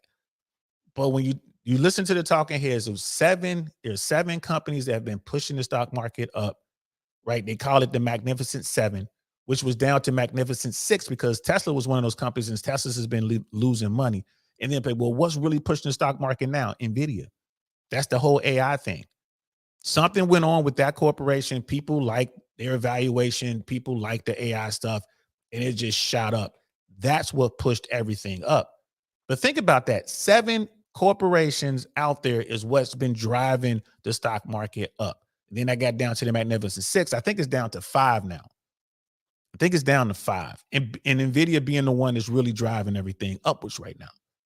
New tech, AI, all that stuff. And that's another thing too. When they start to really get a hold on AI, you think they're going to hire more or they're going to fire more? When you got AI that can handle all of the, you know what I'm saying, that the entry level white collar stuff, the people who are making $250,000, $300,000, when AI can do their job, you don't think that corporations are going to invest in AI and lay those people off and fire them? Of course they are. Of course they are. So we're going to continue to see this trend of people getting laid off, these white collar workers getting the boot. So people keep talking about the stock market, man. The stock market is not the economy. It just isn't. Brother Dino, like DL, the GOP cannot even speak about Biden job numbers. This 800,000 revision would be big, big news. The 800,000 that we're talking about are the 800,000 people who fell off of the jobless list. I would guess that the GOP isn't talking about it outside of people like Sister Danielle here and George Gammon and stuff like that, which a lot of people say that they're more conservative, but they're pretty much apolitical. They can care less about the parties that much. They're just looking at the numbers. You know, this talking point, if the Republicans were to use this talking points, the Democrats would counter with Trump when he was in office. Like, oh, if we're going to start adding numbers, you know, we need to go ahead and go. Now let's go back and revise your numbers there, Mr. Trump, and add the numbers that fell off the list. Maybe that's it. I don't know, but they're talking about the 800. They're at the end of, I guess, at the end of December, 800 people who were looking for work fell off the list. Now, just me paying devil's advocate to my own statement here. Out of that 800,000, maybe some of those people did find jobs. Let's say half of them found jobs. Let's say 400,000 people found jobs. Okay, what type of job did they find? Did they find another white collar job that was equivalent to what they lost before? Or, you know, did they start driving for Uber? The minute you start driving for Uber, you fall off. The minute you start doing DoorDash as a side hustle, you fall off. Like the minute you start selling candles and you start your own business or whatever, now you're a sole proprietor or whatever, you have a small business, you fall off. So, I mean, there are different reasons. I'm not saying all 800,000 are still unemployed. Maybe 600,000 are unemployed, maybe 500,000. But the point is, whatever that number is that's still unemployed is not being counted. And if they were counted, it would definitely push that unemployment rate up. That's just my take on it. And again, I could be wrong. I could be wrong, bro. Like I said, I'm gonna do my research, and then maybe we'll just start doing Tuesdays as just talking about finance and stuff like that, like every Tuesday. I think that way we can consistently come Tuesday, 1 p.m. You know me over here in East Coast time, and I can, hey, I found this, man. Check this out, and you can show me what you found. And I can look in. Okay, maybe we just start doing that on Tuesdays. Just talk finance. Brother JD is saying we have to stay conscious about the economy, or the rug will be pulled from up unders. That's a fact. The rug is just being pulled right now. They tugging on it right now. Brother Dino is like, Tesla investors want Musk to step away from the business essentials. They probably do. Musk is trying to get to Mars, bro. He doesn't. I don't know where he is with Tesla and all that, man. I think he's like SpaceX is his thing. Sister, I am the single one. It's like NVIDIA is at $792 a share. Wow. How much is that up? I don't watch the market, but could you imagine if you jumped on the video when it was like $50 a share? Woo. Brother Dino's like, Trump, Russia, and China want the U.S. economy to fold. Of course they do. You know what I mean? Trump doesn't care. When it comes to Donald Trump, man, Trump's about Trump. He doesn't care about the rest of the stuff, man. I'm thoroughly convinced of that. He's just about Trump. Is he a villain in the sense that he has a master plan to bring America to his knees? No. But it is because of Trump that we're dealing with this whole misinformation thing and fake news and fake elections and all that. That is definitely a product a byproduct of dealing with someone like Donald Trump. Why was Donald Trump saying that he lost the election when he know saying he won the election when he know he did in fact lose the election? Ego, bro. It was if you guys haven't seen it, you need to watch Piers Morgan on the Breakfast Club talking about Donald Trump and this, because Piers Morgan knows him. He knew him well. They were friends and they stopped being friends. And it's like, yeah, dude it's his ego. He's willing to run the country into the ground just so he can say he didn't lose. Crazy, right? Crazy. It is what it is. And Trump said Obama's job numbers were revised. Every president's every number that comes out is revised. It's as simple as that. You know what I mean? But there's one number that won't get revised, and that's Donald Trump has been named the worst president in American history. That will never be revised. It was just, so many people talk about that. Even Trump supporters, they're like, man, I think they were being pretty harsh. I'm like, he led a coup, bro. He led an insurrection, man. What are you talking about? Just that alone, just that right there, all by itself, puts you at the bottom of the list. Just that by itself. There's just no getting around that. Like he is the one man responsible for America's peaceful transition to power. That was the only time in the history of America that's ever happened. Yeah, that gets you the bottom of the list every single time. Brother JD, NVIDIA is going to have to do a split eventually. The question is when. Like all companies who stock got too expensive. Yeah, I'm looking at that too. I'm like 792. Like, yeah, it's gonna have to be a split somewhere. But where? And do you want to split and then bam, all of a sudden America slips into a recession, or the news confirms that there's a recession? It's crazy. Brother Penny, do you think AI could also replace the CEOs? Apparently, quite a few CEOs think AI can do their job. Of course. What do CEOs really do? Right? They just kind of manage. They kind of, they set the direction of the company. They make, a CEO is probably relying on some AI programs to help get the analytics and to make these decisions. So yeah, absolutely. I think CEOs could go. I don't know how that would look. I mean, I guess you still have to have a human figurehead. It's just you're not going to get paid as much to see if the AI is doing all the work. You know what I mean? You can forget about a golden parachute and all that other stuff in the compensation. Just look at all these CEOs. Look at the CEO who was in charge of Lehman Brothers when it went under. He got paid. You look at all these CEOs. Look at Trump. Every business he ever had, bro, failed. I mean, he made money. If you can replace that with AI and maybe augmented with some sort of human counterpart, that human counterpart shouldn't be getting paid a whole bunch of money, in my opinion. On a spot live, like facts at my cuz, they're also in danger of being considered a monopoly. Yeah, Altman is trying to create some competition. We'll see. But it would take so long to break the monopoly. I mean, look at Amazon. So, you're right. They're going to do something about it, but that all factors in. Brother Dino, MAGA says he was better than Lincoln. And MAGA says a lot of things, man. Those people don't, come on, bro. They probably never know who President Lincoln was. I mean, it is what it is. But, MAGA doesn't get to write history books. The historians do. And that's what Trump is. He's at the bottom of the barrel, bro. It is what it is. So as long as people who make enough to contribute to their 401ks, right? As long as the number of those employees, especially the ones with employer match, as long as that number is growing or even stable, those 7 stocks are going to keep going up. The major indexes are going to keep. His concern right now is that because we were just talking about Amazon's 3rd round of layoffs, his concern right now is that good paying layoffs and good paying jobs have been going on for so long that there's the risk in 2024 that we see reversal of the momentum in the 401k inflows to being outflows. That's a game changer for index investing when 53% of outstanding right now is in passive funds. So for the first time, you now have more in passive funds that are fed by 401k flows than you do in actively managed funds. Interesting. You know what's? I just thought about this possibility because the Fed is reducing rates this year, cutting rates this year.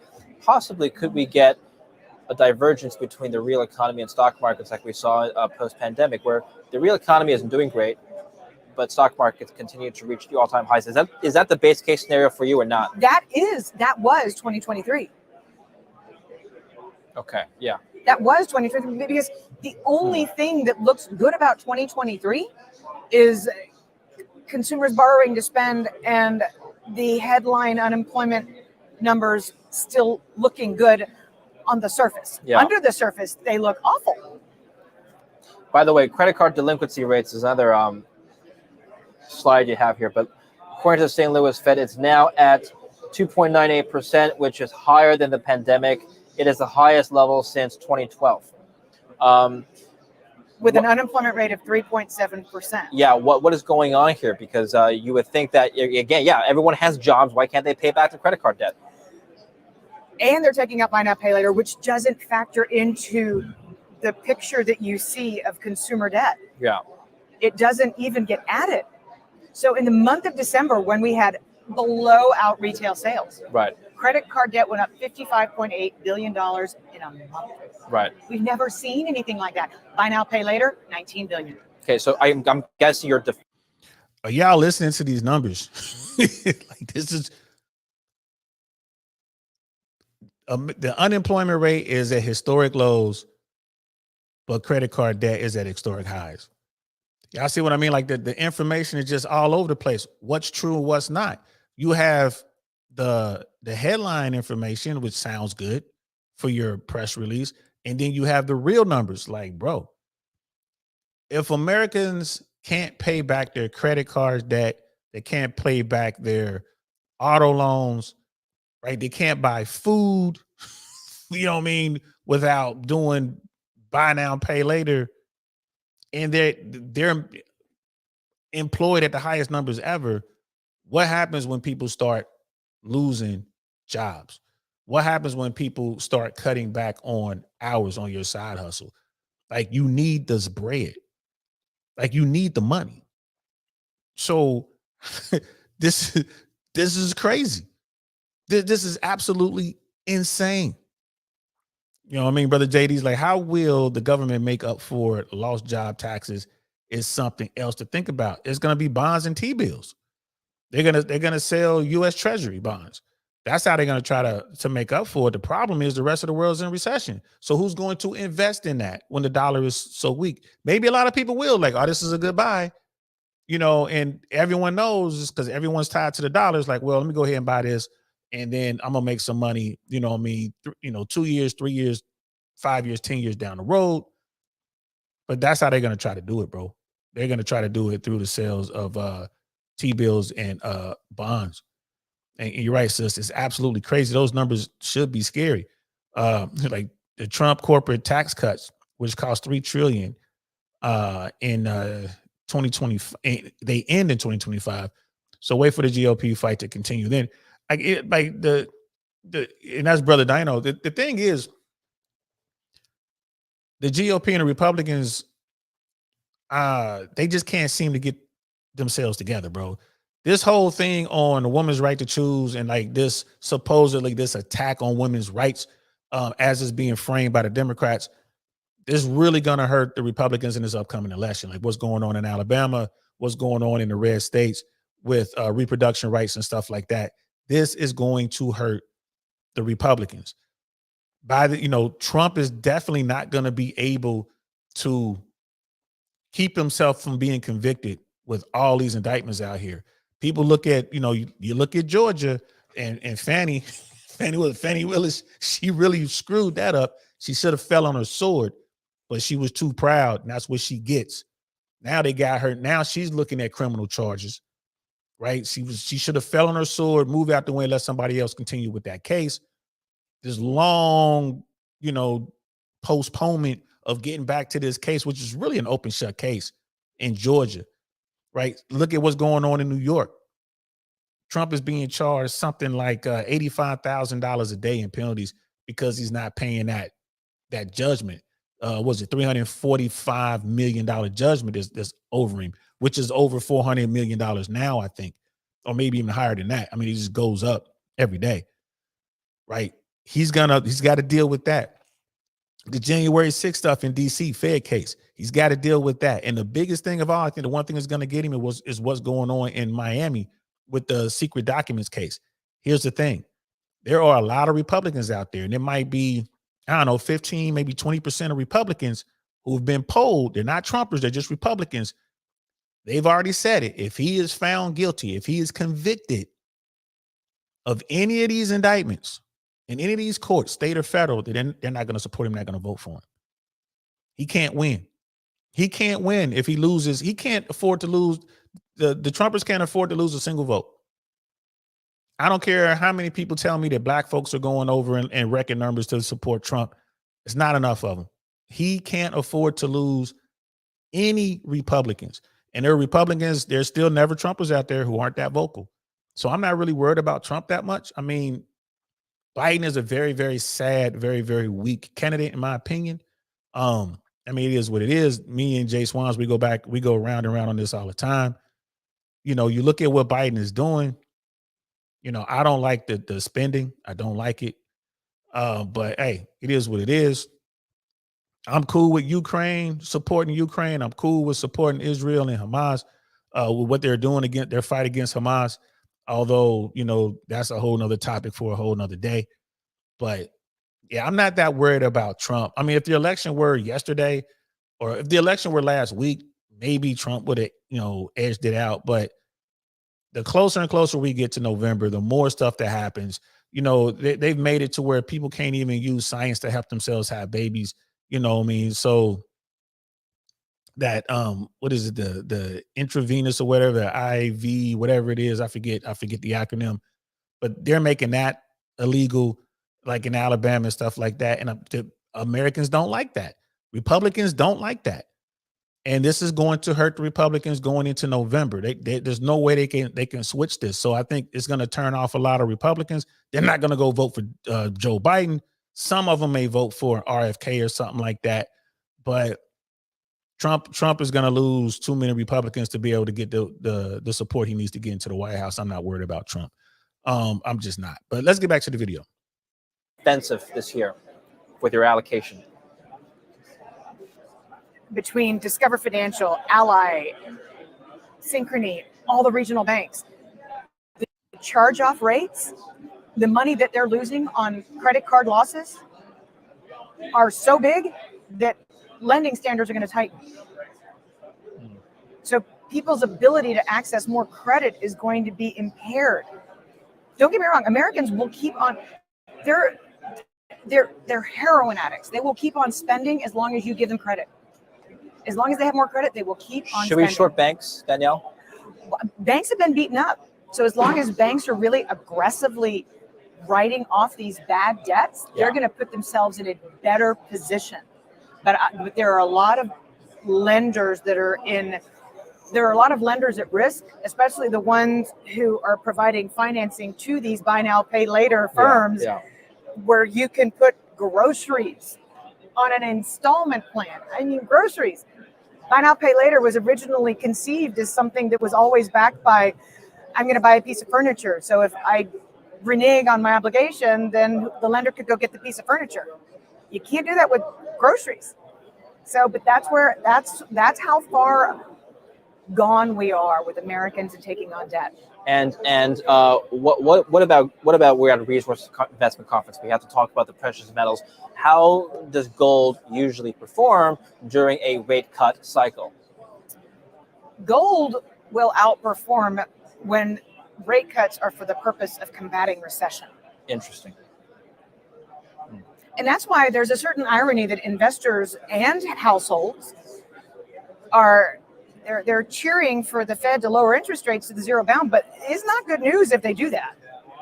It's a lot. I mean, if the Fed is able to just lower interest rates 3 times this year, like 5.25 to 4.5, I mean, in theory, there's no recession. Right.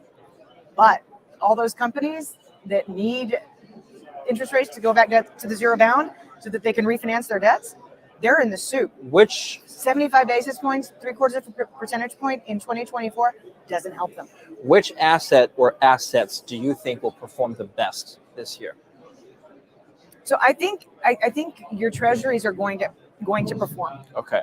I really do.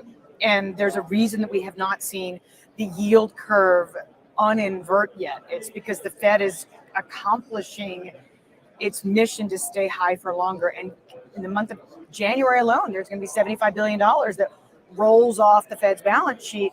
You know, we don't have the same cushion in the financial system that we had in 2023 because there's a facility that the Fed created, which created a synthetic, very short-term treasury bill. Yeah.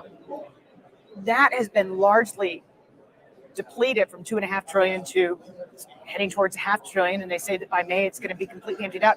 So the liquidity cushion in the markets is also not what it was in 2023. So there's a higher risk of an accident happening. Corporate debt, interest rates are going down. Is that good?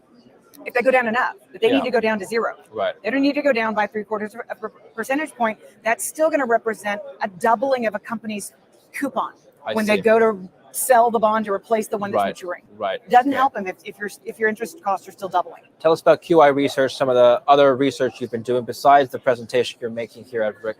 So, a lot of the research that we've been doing lately at Quill has been on all of the other body of data that are at recessionary levels. Literally, the only data that are not at recessionary levels are credit card and debt and fiscal spending on job creation, government jobs, social assistance jobs, healthcare jobs, all to help support the welfare state, plus leisure and hospitality. When you add all those up for 2023, that was 81% of the jobs created. Productivity is taking it on the chin. Productivity is getting annihilated in this kind of environment because the only people getting new jobs are for non-productive endeavors. Yeah. And it's all based on Uncle Sam. I mean, you had 25% of hiring last year was government jobs alone. 25% of hiring in 2023 was government hiring people. 25% of those new jobs created. Government. Wow. Wow. Yeah, brother Dino was saying about Trump, like, the Miami thing, the Miami documents case is like they're stalling and stuff like that. Yeah, they're going to do that, man. They're going to stall. The judge in that case, presiding over that case, is very Trump friendly, but there are limits. That's the case that he needs to be most concerned about. That's the case. If I were on his team, I'm like, bro, we need to definitely tackle this post the election because you're going to get convicted. And when you do, if you're president, you can pardon yourself.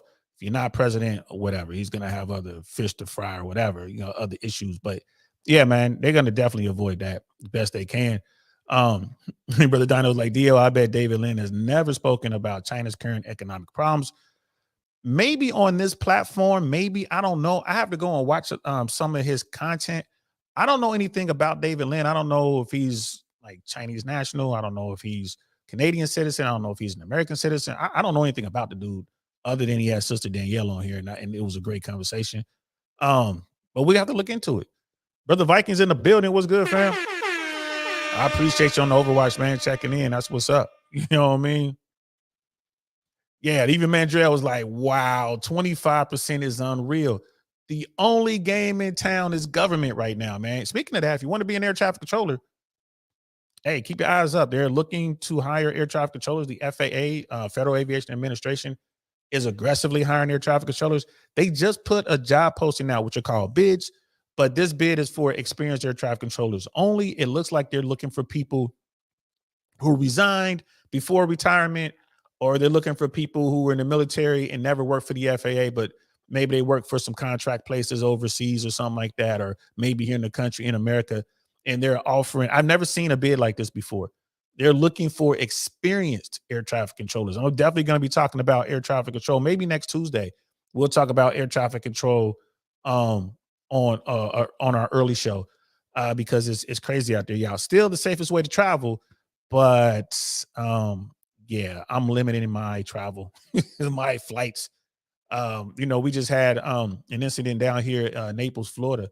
There was an aircraft who lost both engines and crashed on final trying to land at Fort Myers Airport, or it was in Naples. Naples Airport is in Naples. And the pilots didn't survive, and I think someone who was driving was hurt. But the guy, he landed on the freeway and a car crashed into him. That was a great job of the crew to be able to get that aircraft down safely. But people who drive around in Florida don't pay attention. How do you not see a jet landing in front of you? No, we'll save that for Tuesday. But yeah, 25% of hiring done in 2023 was done by United States government. 25%, a quarter of all those of all jobs that were created last year came from the United States government. That is a lot. So let's finish this up, and then we got one more video. Past, every single time government jobs creation has been 10% or more, you're in recession. So we follow the manufacturing sector. We follow jobs creation. Did y'all hear that? Of the jobs created. Productivity is taking it on the chin. Productivity is getting annihilated in this kind of environment because you're putting the only people. I back that up because I want y'all to pay attention to what she said about when the government does a lot of hiring. It's coming up. Pay attention to what she just said. Getting new jobs are for non-productive endeavors. Yeah. And it's all based on Uncle Sam. I mean, you had 25% of hiring last year was government jobs alone. In the past, every single time government jobs creation has been 10% or more, you're in recession. So we follow the manufacturing sector. We follow Empire State and Philly Fed, and these numbers are, again, they're not late cycle. They're not recessionary. They're deeply recessionary. So we follow all the other indicators while we wait for the government's bean counters to play catch up at QI Research. Okay. That's the end of the interview, man. That was crazy, Sister Danielle. Like I said, we're not done. We got another one for her, but just a quick Don DeMarco for her because she's fire. Don DeMarco. That bit right there, when she said one of the indicators for recession is when the government hires 10% or more. If the government is 10% or more of the hiring for that year, I guess the fiscal year, then that's an indicator that we're in a recession because no one else is hiring, right? And she just said last year the government was 25%. So whenever the government hires is like 10% or more of all people who were hired, that's an indicator that we're in a recession. This is what I'm talking about, man. Like I just wish that American media just puts the information out there, bro. Like no slant. I wish CNN was just news instead of what they're doing. I wish it were news. Like, hey, here's the news. Here are the indicators. This is historically what's been going on. And this is where we are now. Do with that information what you will. And then you can go to Fox, and then you can go to MSNBC, and then you can go to Bloomberg, and then you can go to C-SPAN or CNBC or Fox Business and listen to whatever. But you could go to, there's like a place where you go, okay, just the facts. Here go the facts. We don't have that in America. And it sucks. You know what I mean? But, big up to YouTube when they let you speak freely. You can get some information on YouTube that's useful. Like this right there. I did not know that. That's a nice little gem right there. That 10%. I didn't know that. I certainly didn't know the American government did 25% of the hiring last year in fiscal 2023. I didn't know that. We got all kind of issues out here, y'all. We got all kind of issues. So there's one more interview she did.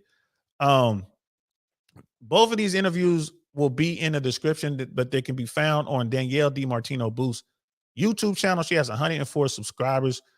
Please go over there and support her. Listen to what she has to say. This is from an interview she did from Real Estate Mindset. I haven't checked out his YouTube channel, but eventually I will. He talks, all things real estate, but she was talking some good stuff. And she's gonna kind of drill down on some of the statements that she made on that David Lynn interview. On this particular interview, it starts off with why are layoffs coming in March. She's talking about, layoffs are coming in March and why. And then she talks about the credit crunch. Let's pull this up and check it out, and then we'll be done. I am the single one. I agree with you, DL. We should have at least one objective news source. She's for real, sis. Like, I mean, it just, I get it. You know, like CNN, Fox, MSNBC, all the rest of them, they're going for market share. They're trying to make money. They're all for profit. You know, it's like we should go back. Like CNN should just get a budget from the government and they just give the news. They don't have to worry about selling advertisement space. They just get the news or however we have to do it. That would be nice if we had that. It's you know, unfortunately, we do not have it. Let me pull this up, which means we got to go out here and figure it out. We got to go out here and try to find the truth. It's a quest just to get the truth, you know, and we got to do it. Like I said, thank goodness for technology. Thank goodness for these type platforms. You know, you got YouTube. I don't like Rumble, but you got Rumble. You know what I mean? You got all kind of social media out there. You have all kind of publications out there that you get newsletters and this and that can kind of give you some information and then ask questions like I plan to. Like I'm gonna start asking questions like, hey, you didn't cite your sources in here. Where did you get this information? It's like, oh, go to the governmentaccountability.org or .gov or go to the Bureau of Labor Statistics and, you know, here's the report that you want. Go to here and, you know, that's what we got to do. And that's what we should do. We just help each other out and just drill down and get to the truth. So let's check this. This interview is really worth watching. It's over. I think it's like 56 minutes long. We're just going to watch a couple. We're only going to watch like maybe 10 or 15 minutes of it. But I really want you guys to hear what she had to say. You know, going back to the severe housing market downturn, when will layoffs explode? And then America and its debt crisis. Let's check this out. I really respect your time. A little bit of status on the job market. My viewers already know that in December, we had 1.5 million full-time jobs gone, which is like recessionary. Like when the hell have we had 1.5 million in 1 month disappear? So they know that. I also watched a video that you just put out, great video, I think with David Lynn, that you were talking about potentially unemployment going up in March. Can you talk about the status of the job market, why you think potentially unemployment can go up in March as well? I think what we have here is pent up joblessness. Mm-hmm. And if there's been one hallmark of the current downturn, it's been severance. I mean, talking to people in Silicon Valley, 6 months, 9 months, 12 months of severance pay. And people are like, why are initial jobless claims so low? And I'm like, because they're getting like 60% of $300,000, whatever their salary used to be, doing nothing at Google. They're getting like 60% of that for 9 months.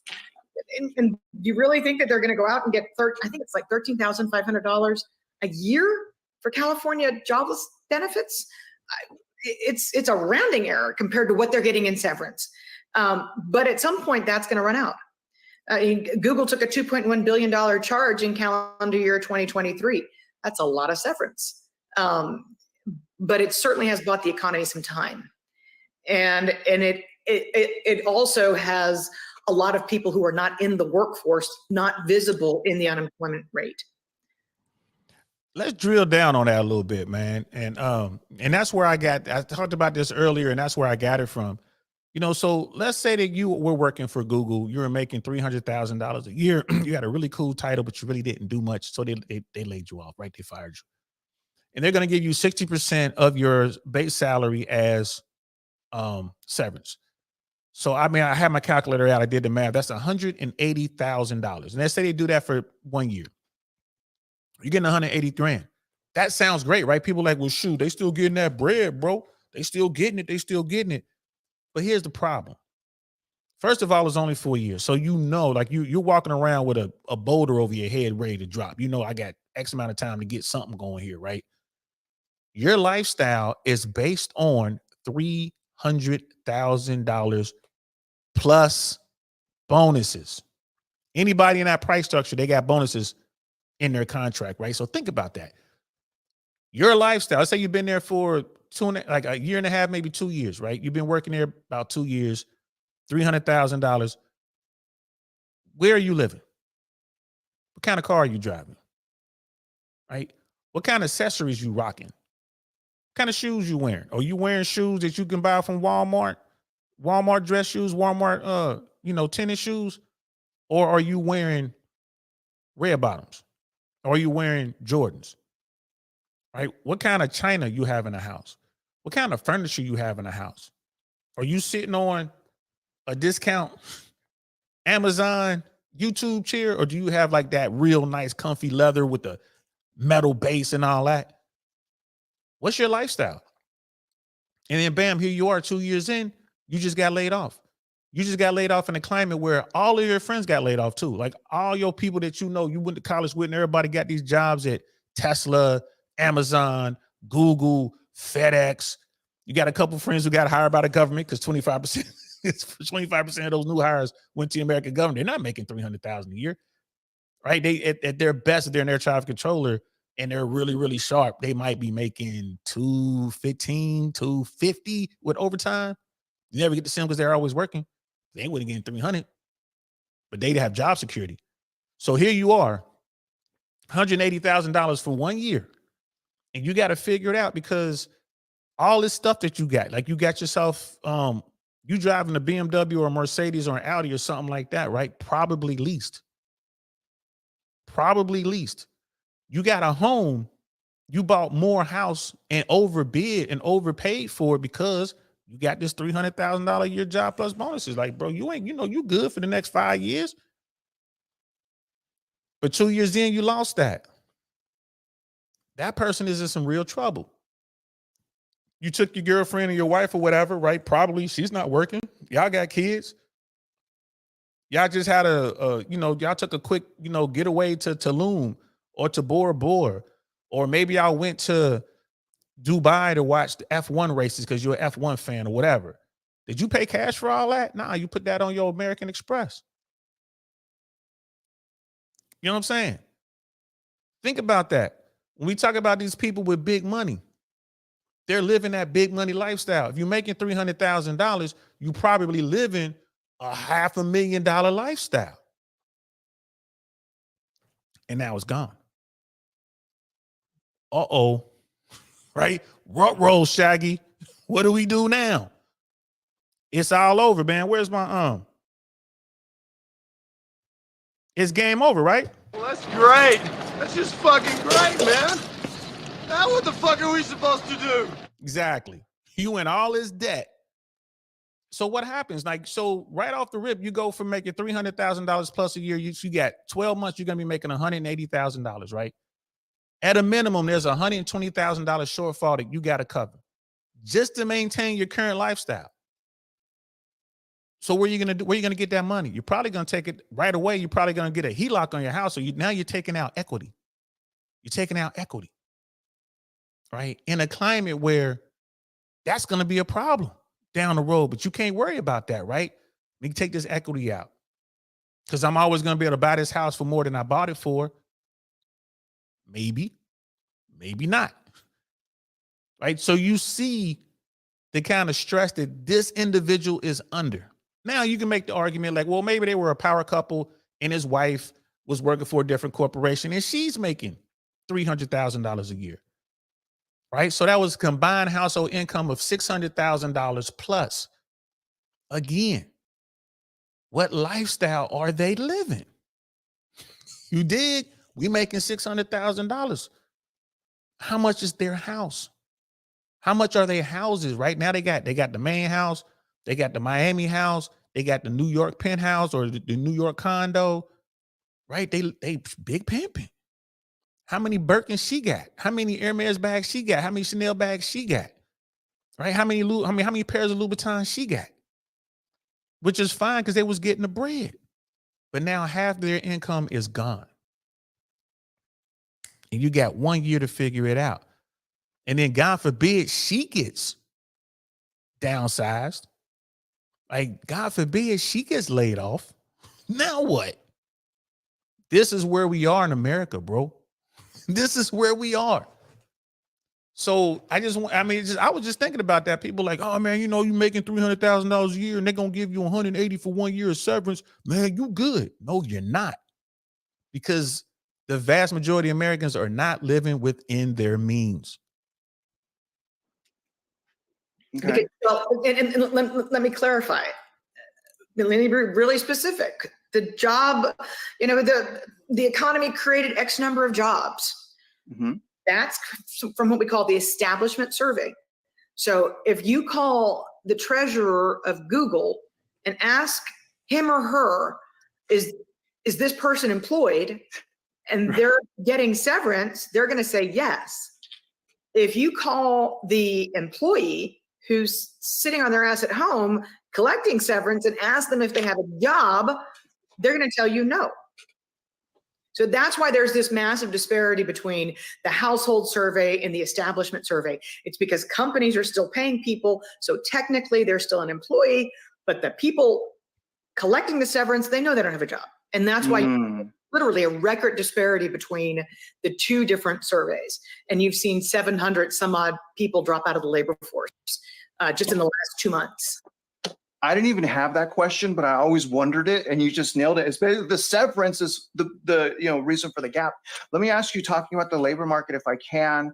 You say so many great things. I got to pick and choose my battles. I wish we had like 2 days to talk, but I know you probably you're like you rest after this, but we got 3.7. Okay. The labor market's getting softened. I went through the GFC myself. I couldn't even, I have all this experience as a prodigy back in the day, as a loan officer. I couldn't even get a job at Walmart. This guy loves Danielle DiMartino Booth, and he's going through this long blah blah blah blah blah about how he got crushed in the great financial crisis. It is what it is. He's gonna get to a question here in a second. It's a pretty good question. Lag effects. Part of the reason for those lag effects was the sheer amount of money, and we cannot comprehend this as consumers, of the PPP. And I'm not talking about prepayment penalty. I went through the GFC too. You know what a prepayment penalty, PPP. Yeah. But also the payroll protection program for the viewers. They get upset if I don't break this down. And then the EIDL, which is economic injury disaster loan, 3.2%, simple interest, 30-year loans. I mean, my God, you've never had that before. So we got all this money being pumped in to keep these businesses open through lockdown.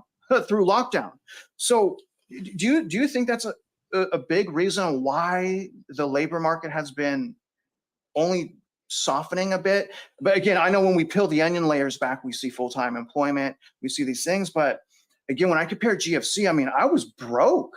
I couldn't get no job nowhere. And I'm warning these young kids, like these days, like y'all young kids that have never gone through any type of unemployment phenomenon. You guys are used to getting sign-on bonuses.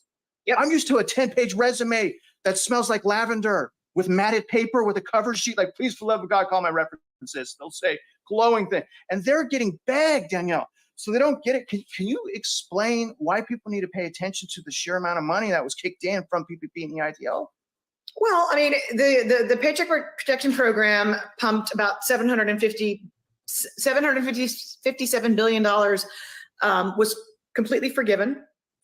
I don't have the figures on the EIDL, but I will find them. That's going to be my new project. The Employee Retention Credit, however, pumped about another $550 billion into the economy. So that's $1.3 trillion. And it went to mostly wealthy, high-end, high-income earners who bought Bentleys and flew first class and went out to lobster dinners and stayed in nice hotels. And you ended up paying, there's somebody put a number on it a few nights ago when I was at a dinner in New York. I think a room service waiter in a New York unionized hotel makes north of $100,000. So you paid a lot of people a lot of money, and now these programs have run out. So she's making a great point. Like, all this government money went there. The vast majority of that money went to the people at the top who really didn't need it. I mean, just keep it 100. They were prepared for it. And the money was designed to keep the business afloat. But what did they do? Like she said, they bought Bentleys, they bought Ferraris, they bought Lamborghinis, they leased jets. I personally know people who told stories about guys who like, yeah, man, he got all this money for his employees. He gave the employees like 10% that they had to split amongst themselves. And that was legal, and he took the lion's share of that money and went out and bought I think this particular guy went out and bought an Audi, the R8 or whatever. So, and that was all legal. That real quick, as a union guy, as a retired union guy, that last little bit, and y'all know I love Sister Danielle to death. I love her to death. But that last little bit about unionized wait staff in a hotel making $100,000 a year, I guarantee you that would be maybe the top 1 or 2, room service people there. I guarantee you that's not the vast majority of them. That's not how it works. Doormen in Park Ave make about $100,000, but that includes tips. So I guarantee you that the base pay of this particular waiter who was bringing up 24-hour room service, I guarantee you his base pay was somewhere in the $50,000 to $60,000 range. But yeah, easily got over $40,000 in tips, especially during that wave of government money that hit. You know what I mean? I guarantee it. I guarantee you that was tips and overtime. I just wanted to put that out there because so many people like to, they'll say stuff about union and then like it's just this anti-union thing. Y'all better unionize. Y'all better unionize, especially with the trouble that's coming ahead, because you don't stand a chance if you out there by yourself. You're gonna get picked off one by one, snipes. But at least if you come together, you worked as a team, you might have a seat at the table. And yeah, people still might lose their jobs, but before they lose their jobs, it could be okay, we'll just take pay reductions and we can do this and we can do that. At least you have a say in the matter. But there are bad actors in unions too. So there's waste there as well. I ain't gonna lie. I gotta tell you the truth. It is what it is. Brother Dino, economists blame the low level of response by businesses surveyed by the Bureau of Labor Statistics to determine how many jobs are created each month. From January to October, the government initially overestimated job growth in 9 of the 10 months. Eventually, the employment gains were reduced by an average of 55,000. Yes. And that's completely legal. Like I said at the beginning of this stream, that's completely legal. They are simply making their best guesstimate. They're sitting there. Here's the estimate. This is how many jobs we believe we're going to create during this time frame. That information gets taken to the president, and the president has a press conference. 3 months later, the real numbers come in, and there's no press conference, right? There's no big headline. That's what they were talking about, and it's completely legal. I don't think it's nefarious. The Republicans and Democrats alike do it. Whoever's in the White House, this is what they do. You want to cherry pick that information. They could put out, they could put out a mandate to the people, to the bean counters, and say, hey man, don't give me the highest estimate. Give me the lowest estimate, or give me the median, or give me the average. They could do that, but they don't. They want the best numbers. They want the best numbers, and they know that those numbers are going to be off. And then when the real numbers come in, they can blame a legion of people for those numbers. Let's continue. Right. And right now, you can't get Congress to agree on much. They sit and fight about everything because it's an election year.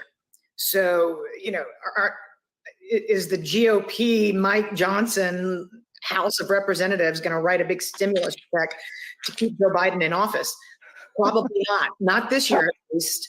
So probably not. Yeah. Telling people because those are the other idiots on my Twitter feed, because they're constantly saying, the government just sent us a check. And I'm like, that's all good and well, ... in April 2025. But just buckle up until then. Yeah.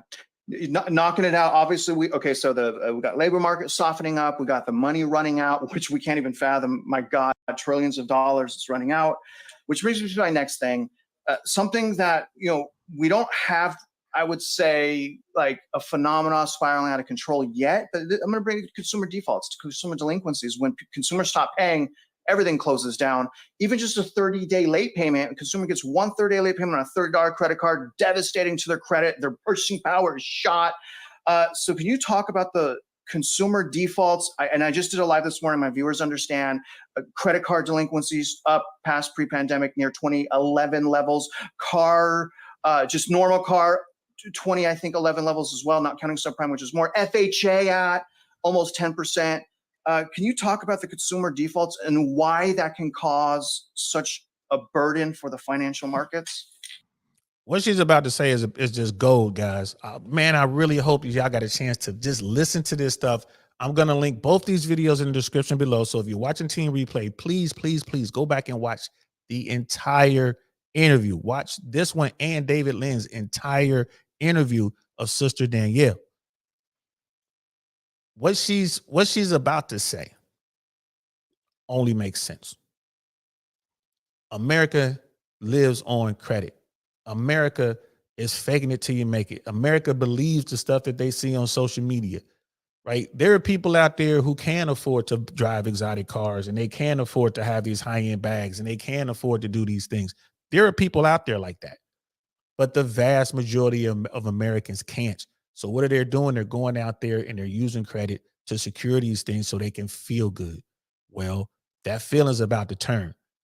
Right, they've been talking about the automotive industry imploding. People like George Gammon was talking about that a year and a half ago when the repossessions began to first spike. Right, you got people like Lucky Lopez who are out there, who's a car dealer, been in the car dealing business forever. He was talking about how dealers, mid-sized dealers, are going to go out of business, and that's what's going on now. And he breaks down why. We're going to talk about that. You know what? We're definitely going to save these talks for Tuesdays. We're going to talk about this. Every Tuesday, we're going to talk about this stuff. So Sister Danielle's about to talk about this debt crisis that's going on, which was our own doing. The banks were just giving away money. Money was cheap. And all that was keeping the economy going. Everybody's talking about how great the economy is. And then those numbers come into play. How many jobs are created? You know what I mean? Unemployment numbers. Look at the stock market. But like Brother Dino just put in there, we see the downward revisions. No one's going back to check the downward revisions. Let's continue. So, coming through the most recent earnings season, lenders are charging off a lot of losses due to defaults. Now, until that process ends, and by the way, it's just begun because the unemployment rate is 3.7%. So until that process ends, banks will continue to tighten lending standards in a debtor nation. That doesn't work. And, people need to understand that everybody's rushing into buy now, pay later because they can't get money from other sources. So this is a problem. And it has become, and it's especially a problem for the 20 to 29-year-old and 30 to 39-year-old, because the New York Fed data that you're referencing, that card delinquencies are the highest since 2011 and credit card delinquencies, that's for all age cohorts. But when you narrow it down to the younger cohorts, they're at the highest level, they're almost back at financial crisis highs for the youngest borrowers, because they've never known recession. They don't understand contractual obligations. They're boycotting their student loan payments. They are Googling asinine terms like give car back. So they don't understand the concept of it's actually got a formal name. It's called repossession. Yeah, exactly. It destroys your credit. They don't understand. And, a third of Gen Zers, rely on mom and dad. So that's going to continue, the reliance on mom and dad. I mean, not only do we have all these things with the younger kids, this not real labor market. I mean, I don't want to get political, but like, give car back. You know what I mean? Young kids are, how do I give my car back? Like you said, America, when this cycle is over, when this downturn, this correction, recession, whatever it turns out to be, when on the other side of this, if you want to get into a business, if you credit repair is probably going to be the business to get into. When the money frees up again on the other side of this, people are going to need their credit fixed. the vast majority of them are going to be looking at repossessions, foreclosures, and evictions. 7 years. 7 years of them, and if they're young enough, I guess, it is what it is. They can, figure it out. But I'm telling you, that might be something I'm gonna look into. I'm gonna look into, those companies who handle credit repair on the other side of this, maybe be a counselor and stuff like that. And for those of you who aren't old enough, I can remember back in the late 80s into the early 90s, credit repair was massive. There was a big thing when people were getting their credit cards cut up and people were learning about credit, the importance of credit, how to maintain your credit. I think we're headed for that again because people have gotten drunk on the cheap money and they don't really understand the fact that people are like, oh, I could just give my car back. If you are in a certain situation, you're a certain age, something like that might make sense. But to be honest with you, why did you get yourself in a situation in the first place? I know a lot of people who like had 3-4 cars. Literally, like, why you got 4 cars, bro? All of them being financed. One of them might be leased. The other 3 are being financed. And it's like, well, I can afford it. I got these deals and da-da-da-da. Credit cards maxed out, living a dream. This is all before social media. And you just sit there and watch them like they lose the first car, like they get hurt or they lose a job or whatever. Something happens with the money. And then they start losing cars. And then eventually they wind up losing a home. And it's just crazy the back end, of this. Sister on the spot live, she was like, this is offensive. It is, man. It's crazy. But let's listen to what Sister Danielle has to say. Don't pay your student loans off. There's like a whole cult following, like, oh, we're not going to pay. Like, what do you guys talk? Like, that's only going to hurt yourself. It's, luckily they have their grace period. It's just, there's so much. They actually think that they're sticking it to the boomer. And I'm like, how? It's the other way. They've never gone through the process. Right. They've never had their credit impaired, and right now at least they've got buy now pay later. Right. We never had that. That's insane. These young kids are out here talking about because Joe Biden and the Democrats, mostly Joe Biden, gassed them up thinking we're gonna forgive your student loans. I always thought that was a bad idea. It's like, no. There's people out there who disagree with me. I'm like, nah, I pay back my student loans, man. Screw that. Y'all should pay back yours. You fail for the same thing I fail for, whatever. Pay what you owe. Now they're like, well, because Biden couldn't get the support he needed to pass that, so they're like, we're just not going to pay it. Well, Uncle Sam got a trick for your ass. If you owe the government money, they're going to take it because you're out here working. And these people are sitting here running up their debt. I'm not worried about my credit card debt because I'm going to get this big refund. I got it set up where I'm going to get this huge refund from the government. You know what you're going to get from the government? You're going to get a letter explaining how they're keeping your refund money because you owe back taxes or you owe these federal loans. You owe your student loan. So we taking this money. You thought you were going to get a 20,000, let's say you thought you were going to get a refund of 8,000, 15,000. Nah, government's keeping that. They keeping that. And they're gonna keep those refunds until you pay back that tax, that not tax burden, but that student loan burden. Joke's on you, Jack. Uncle Sam gonna get his, bro. Trust and believe when I tell you, Uncle Sam is going to get his. Well, I mean, when I was, it's called layaway, but Right. you wouldn't get what you were buying. Right. So you paid it off. Right. And yet it's incredible what you can use buy now, pay later for. I mean, things that just vanish into thin air. I was getting my hair done yesterday. My hairdresser said that she was approached by a lender to use buy now, pay later for a haircut. I'm like, how do you collect on that?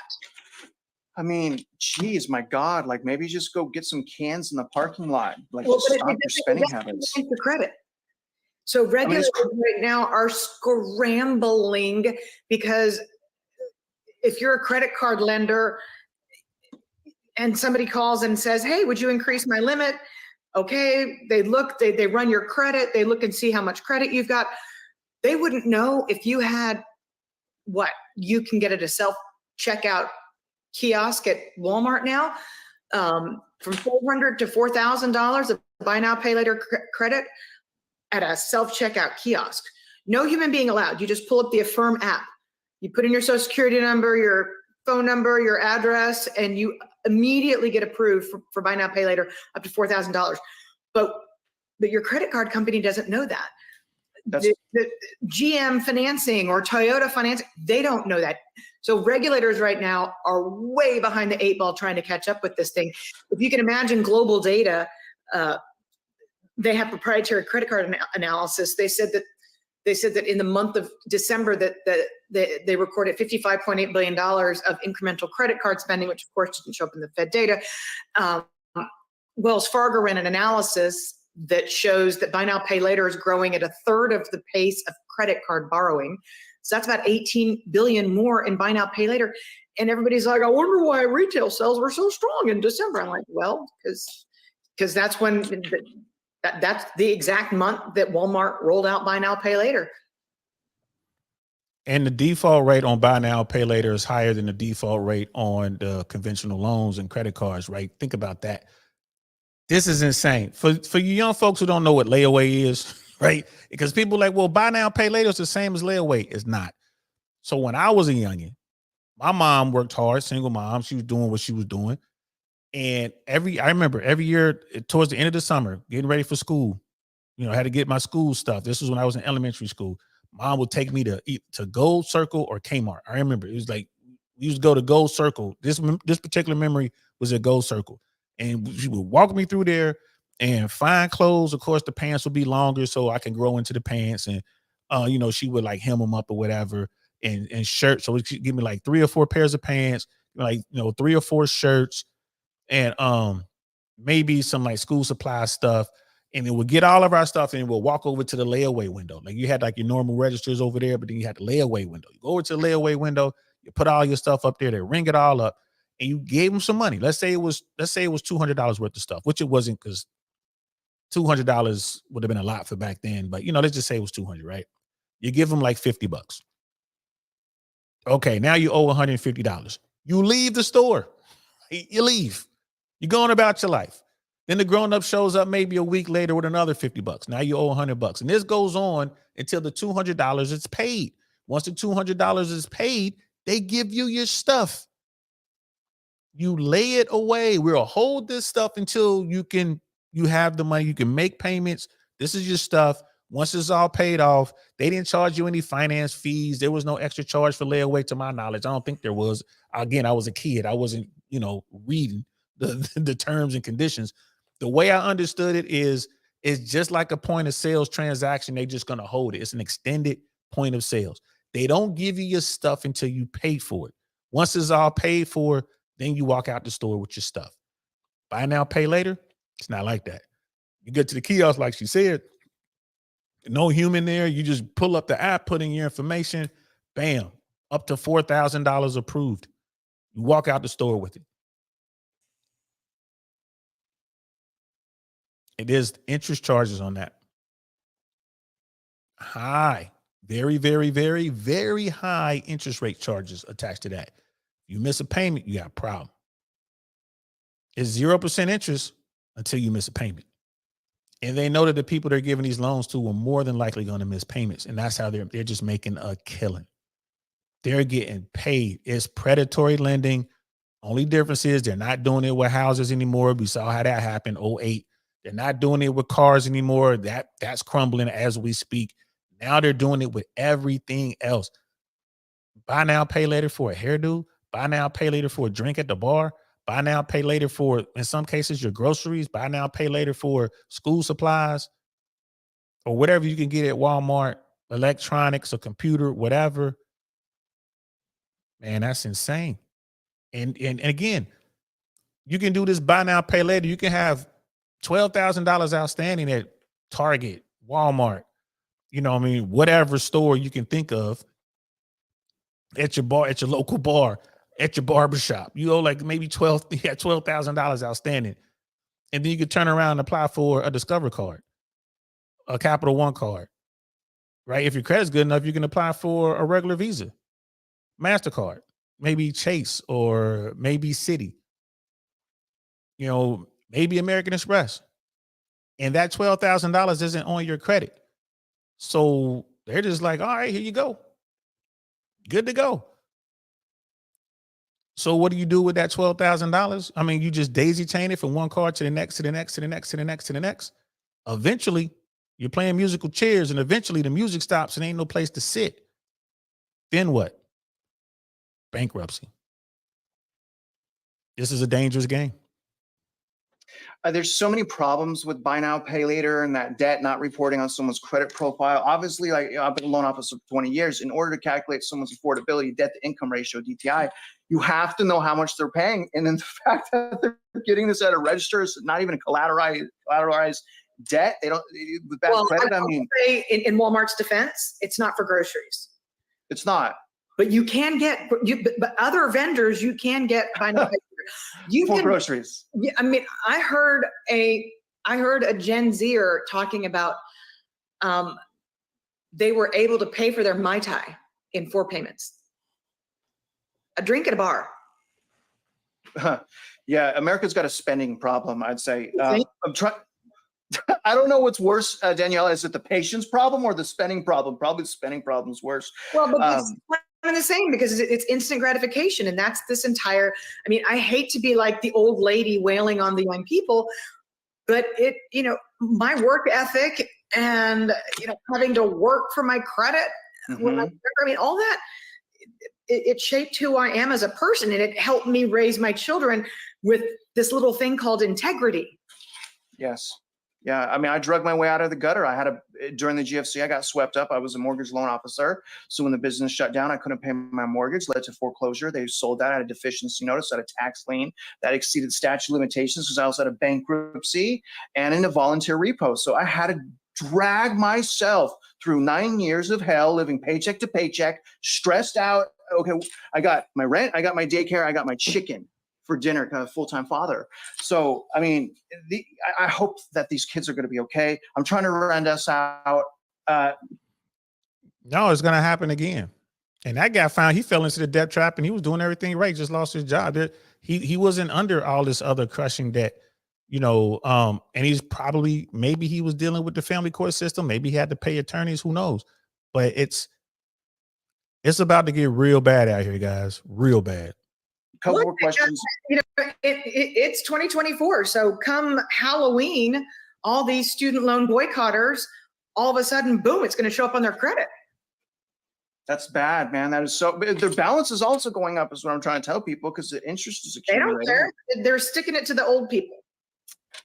That's not how it works, though, young kids. Not how it works. So rounding us out, Danielle. I know no one's a fortune teller. This is a bit of a naive question. I get it. But what do you see one of the kind of the biggest it's naive, I know, but one of the biggest black swans is that we're coming into? Lag effects, maybe QT, geopolitical, commercial real estate. What do you think is the greatest, what's the greatest risk post the economy right now? The election. Oh, good answer. Why? I don't think either side's going to believe that either side wins if either side wins. Mm. There are a lot of angry people in this country, and it really bothers me. And by the same token, the silent majority is enormous. They don't have anybody to vote for.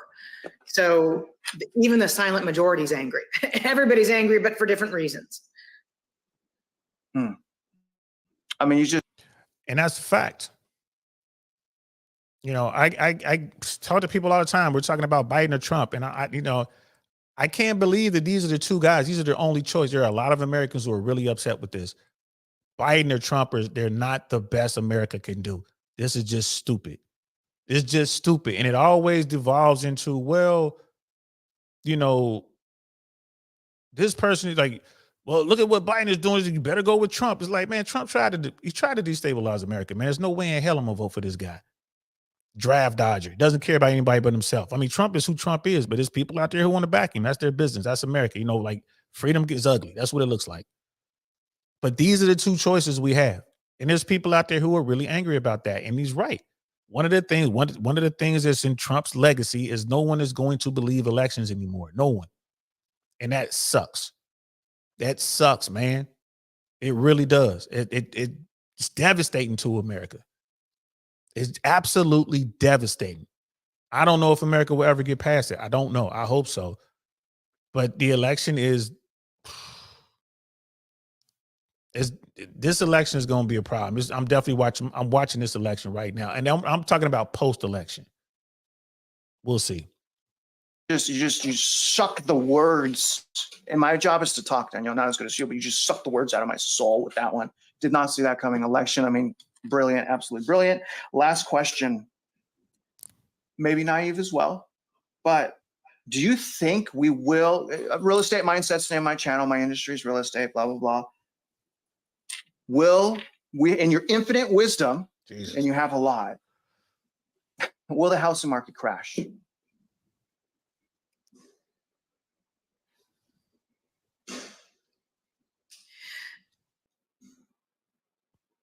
I think that we're going to have a severe downturn in residential real estate. I don't know that it's going to crash the way I defined crash, but I think we're going to have a severe downturn. A monkey could tell you that the stock market was really overvalued, is really overvalued. NVIDIA is acting like Priceline.com did in 2001 when an analyst put $1,000 price target on the stock. When things start to melt up at a violent rate, that's when you know that they eventually will come down. And 10 years ago, 12 years ago, 15 years ago, baby boomers were a lot younger. I had to do my math right, 2009. 15 years ago, baby boomers were a lot younger. This time around, the equity that they've got built up in their homes, when the stock market falls, and again, I think a monkey can tell you that the stock market's overvalued right now, but when the stock market falls, if you're 75 years old and you were 60 back then, 60 was easy. I'm going to stay in the workforce, or I'm going to go be, I'm going to go work at Home Depot. And I'm going to jump back in the workforce for 15 more years. If you're 75 years old, you're not saying that. So because we've had so much leverage come in with the Airbnb jocks, because I believe that recession started in October of 2023, recession will take the stock market down, and the stock market will take down baby boomers. So you're either going to have a lot of an increased growth of multi-generational households. I mean, a lot of, but either you're going to have an increase in multi-generational households in order for two generations to be under the same roof and afford to cover the mortgage, or the baby boomer is going to cash out on that equity that they've built up in their home in order to fund their retirement. Okay, great answer. And now, can you see? So on top of them, can you see, Danielle? Obviously, you had a very specific definition of a housing market crash. I love it so much that you would explain that, and I understood exactly what you're saying. Can you still see? Say that again. Magnitude and latitude.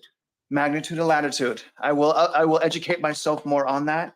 Can you see, not necessarily that we have to have some type of systemic failure, but just an affordability and equity run up alone? Can you see a 20% decline in just prices, absent some type of economic, turmoil that's long lasting? I mean, can you see a 20% decline without a crash per se? Sure. That's called a correction. How would you define a housing market correction? 20%. 20%? Okay. Just like I would have, the stock market. All right. Awesome. Awesome. And I wanted all that to play out because when I talk about this, people, they just, you know what I mean? They're like, man, you crazy. The stock market is overpriced. Housing is overpriced. We know this. When you look at the jobs numbers, when you look at the layoffs, when you look at the fact that the money is no longer cheap and banks aren't lending, banks are not lending. They are risk averse right now with good reason.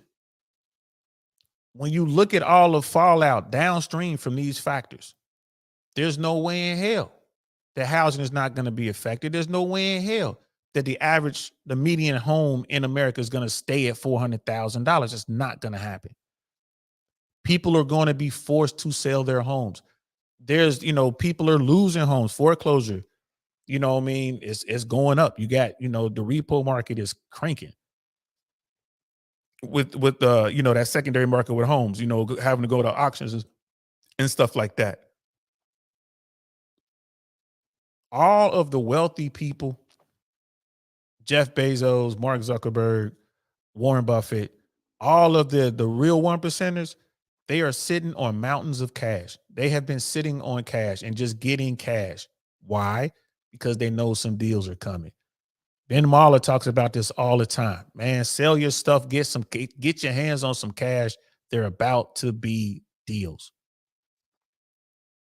And we're going to have to get through this part of the cycle. Once we get through this part of the cycle, it might get back to normal, whatever. The Fed, Jerome Powell, is not going to lower the interest rates until he absolutely has to. And when he does start cutting rates, it's only going to be little bitty cuts. Sister Danielle was spot on. She was like, yeah, a point here, a quarter point there is not going to help corporate America. These people who are looking at all this debt maturing, they're in trouble. And a lot of businesses are going to go under. So the $1 million question becomes, will the government come to the rescue? Will there be aid packages and whatnot? I don't know. I hope not. Let's just go ahead, get into this recession. If it turns into a baby depression, so be it. Let's get in here and let the markets heal, let the markets correct, let the interest rates go where they need to go so housing can come down to where it needs to come down to. The average American household makes under $80,000 a year. That's household. That's combined incomes. Yet, the median home price in America is $400,000. Everything's out of whack. Let the correction come. Let the purge come. Yes, it's going to be tough. Yes, it's going to be painful. Yes, it's going to be people who get trampled in this. Yes, people are going to lose cars. People are going to lose properties. People are going to lose jobs. It's going to get crazy. But I say let it happen. It's kind of like every now and then the forest has to burn itself out so new growth can come. Is that going to happen? Probably not. If the recession hits before the election, you best believe the current president is going to try to do something to give people money. And if you get a check from the government, then guess what? You are no longer mad at the president. You're going to take that check and go spend that money. So we'll see what happens, y'all. We'll see what happens. On the spot live, she's like, yep, it's crazy out here. America, it just can't sustain any more debt. The banks are not going to loan you money right now, even for well-qualified buyers. They're not giving you what you're asking for. They'll give you some money if you got great credit, excellent credit, but they're not giving you. You go in asking for $100,000, for instance, just making up numbers. They might say, okay, we'll give you 80 based on your income. They're looking at how much money you earn versus how much money you spend out. Your debt to income is real important these days. They're real conservative on this right now. And we haven't seen the last of banks getting in trouble. Banks are going to fail. So if they're going to start cutting checks, start doing something, maybe they'll do it for the failed banks. Maybe they'll do it for some of these failed corporations. I don't know. But this is crazy times. Crazy, crazy, crazy times. Shout out to Sister Danielle DiMartino Booth. She is a real one. My bad, I should turn that down. Shout out to y'all for listening to me. I'm just a regular dude, man, sitting in his attic talking to his computer. All I know is this isn't sustainable. Shout out to brother Dino, like giving that information, right? So we are looking at it right now, man. The negative revisions right there. Brother Dino put it right there. Right here. Look at it. From January to October, the government initially overestimated job growth in 9 of the 10 months. Eventually, the unemployment gains were reduced by an average of 55,000. It's not just with the job numbers, right? It's with all those numbers.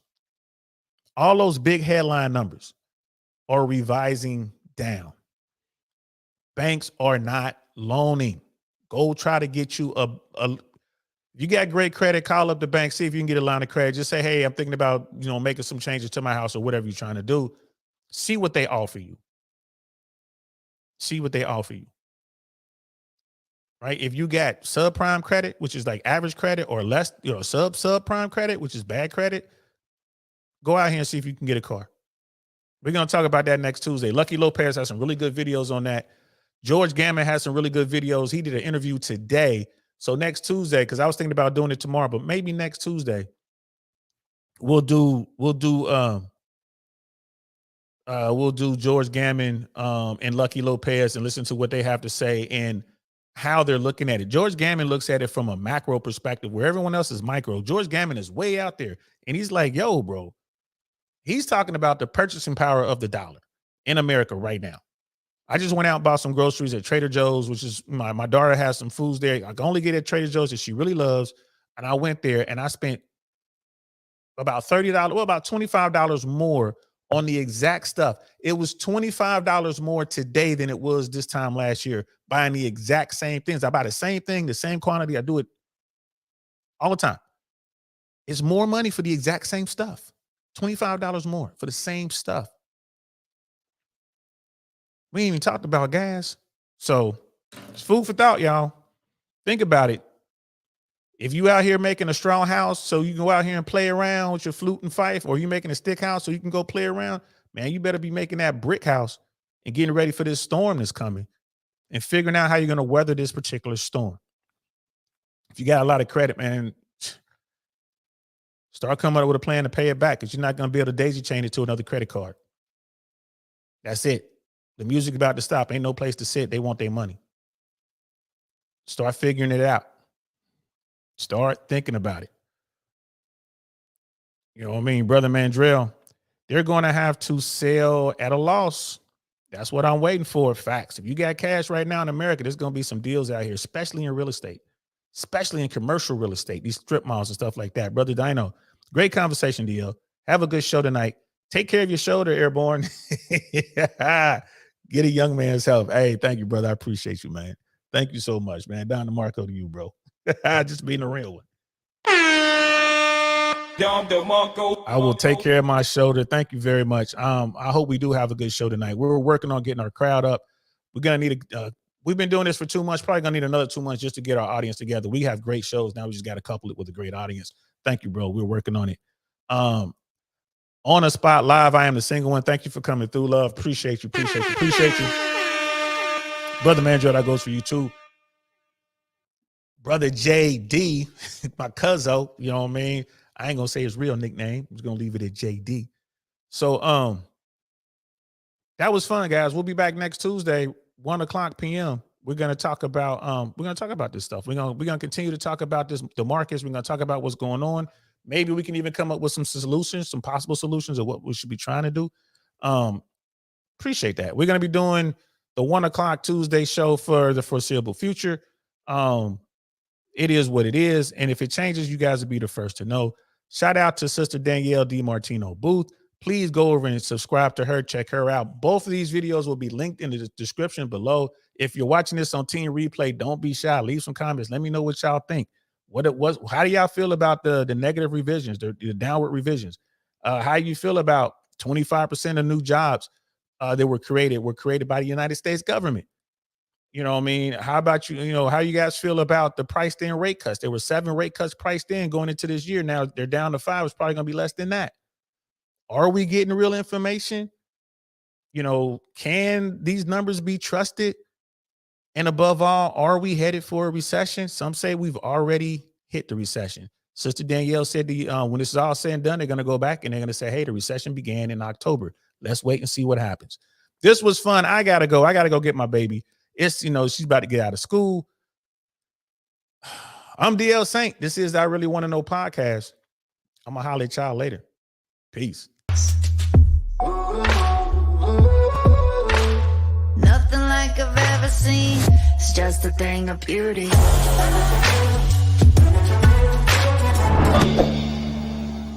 Darn, that's the end.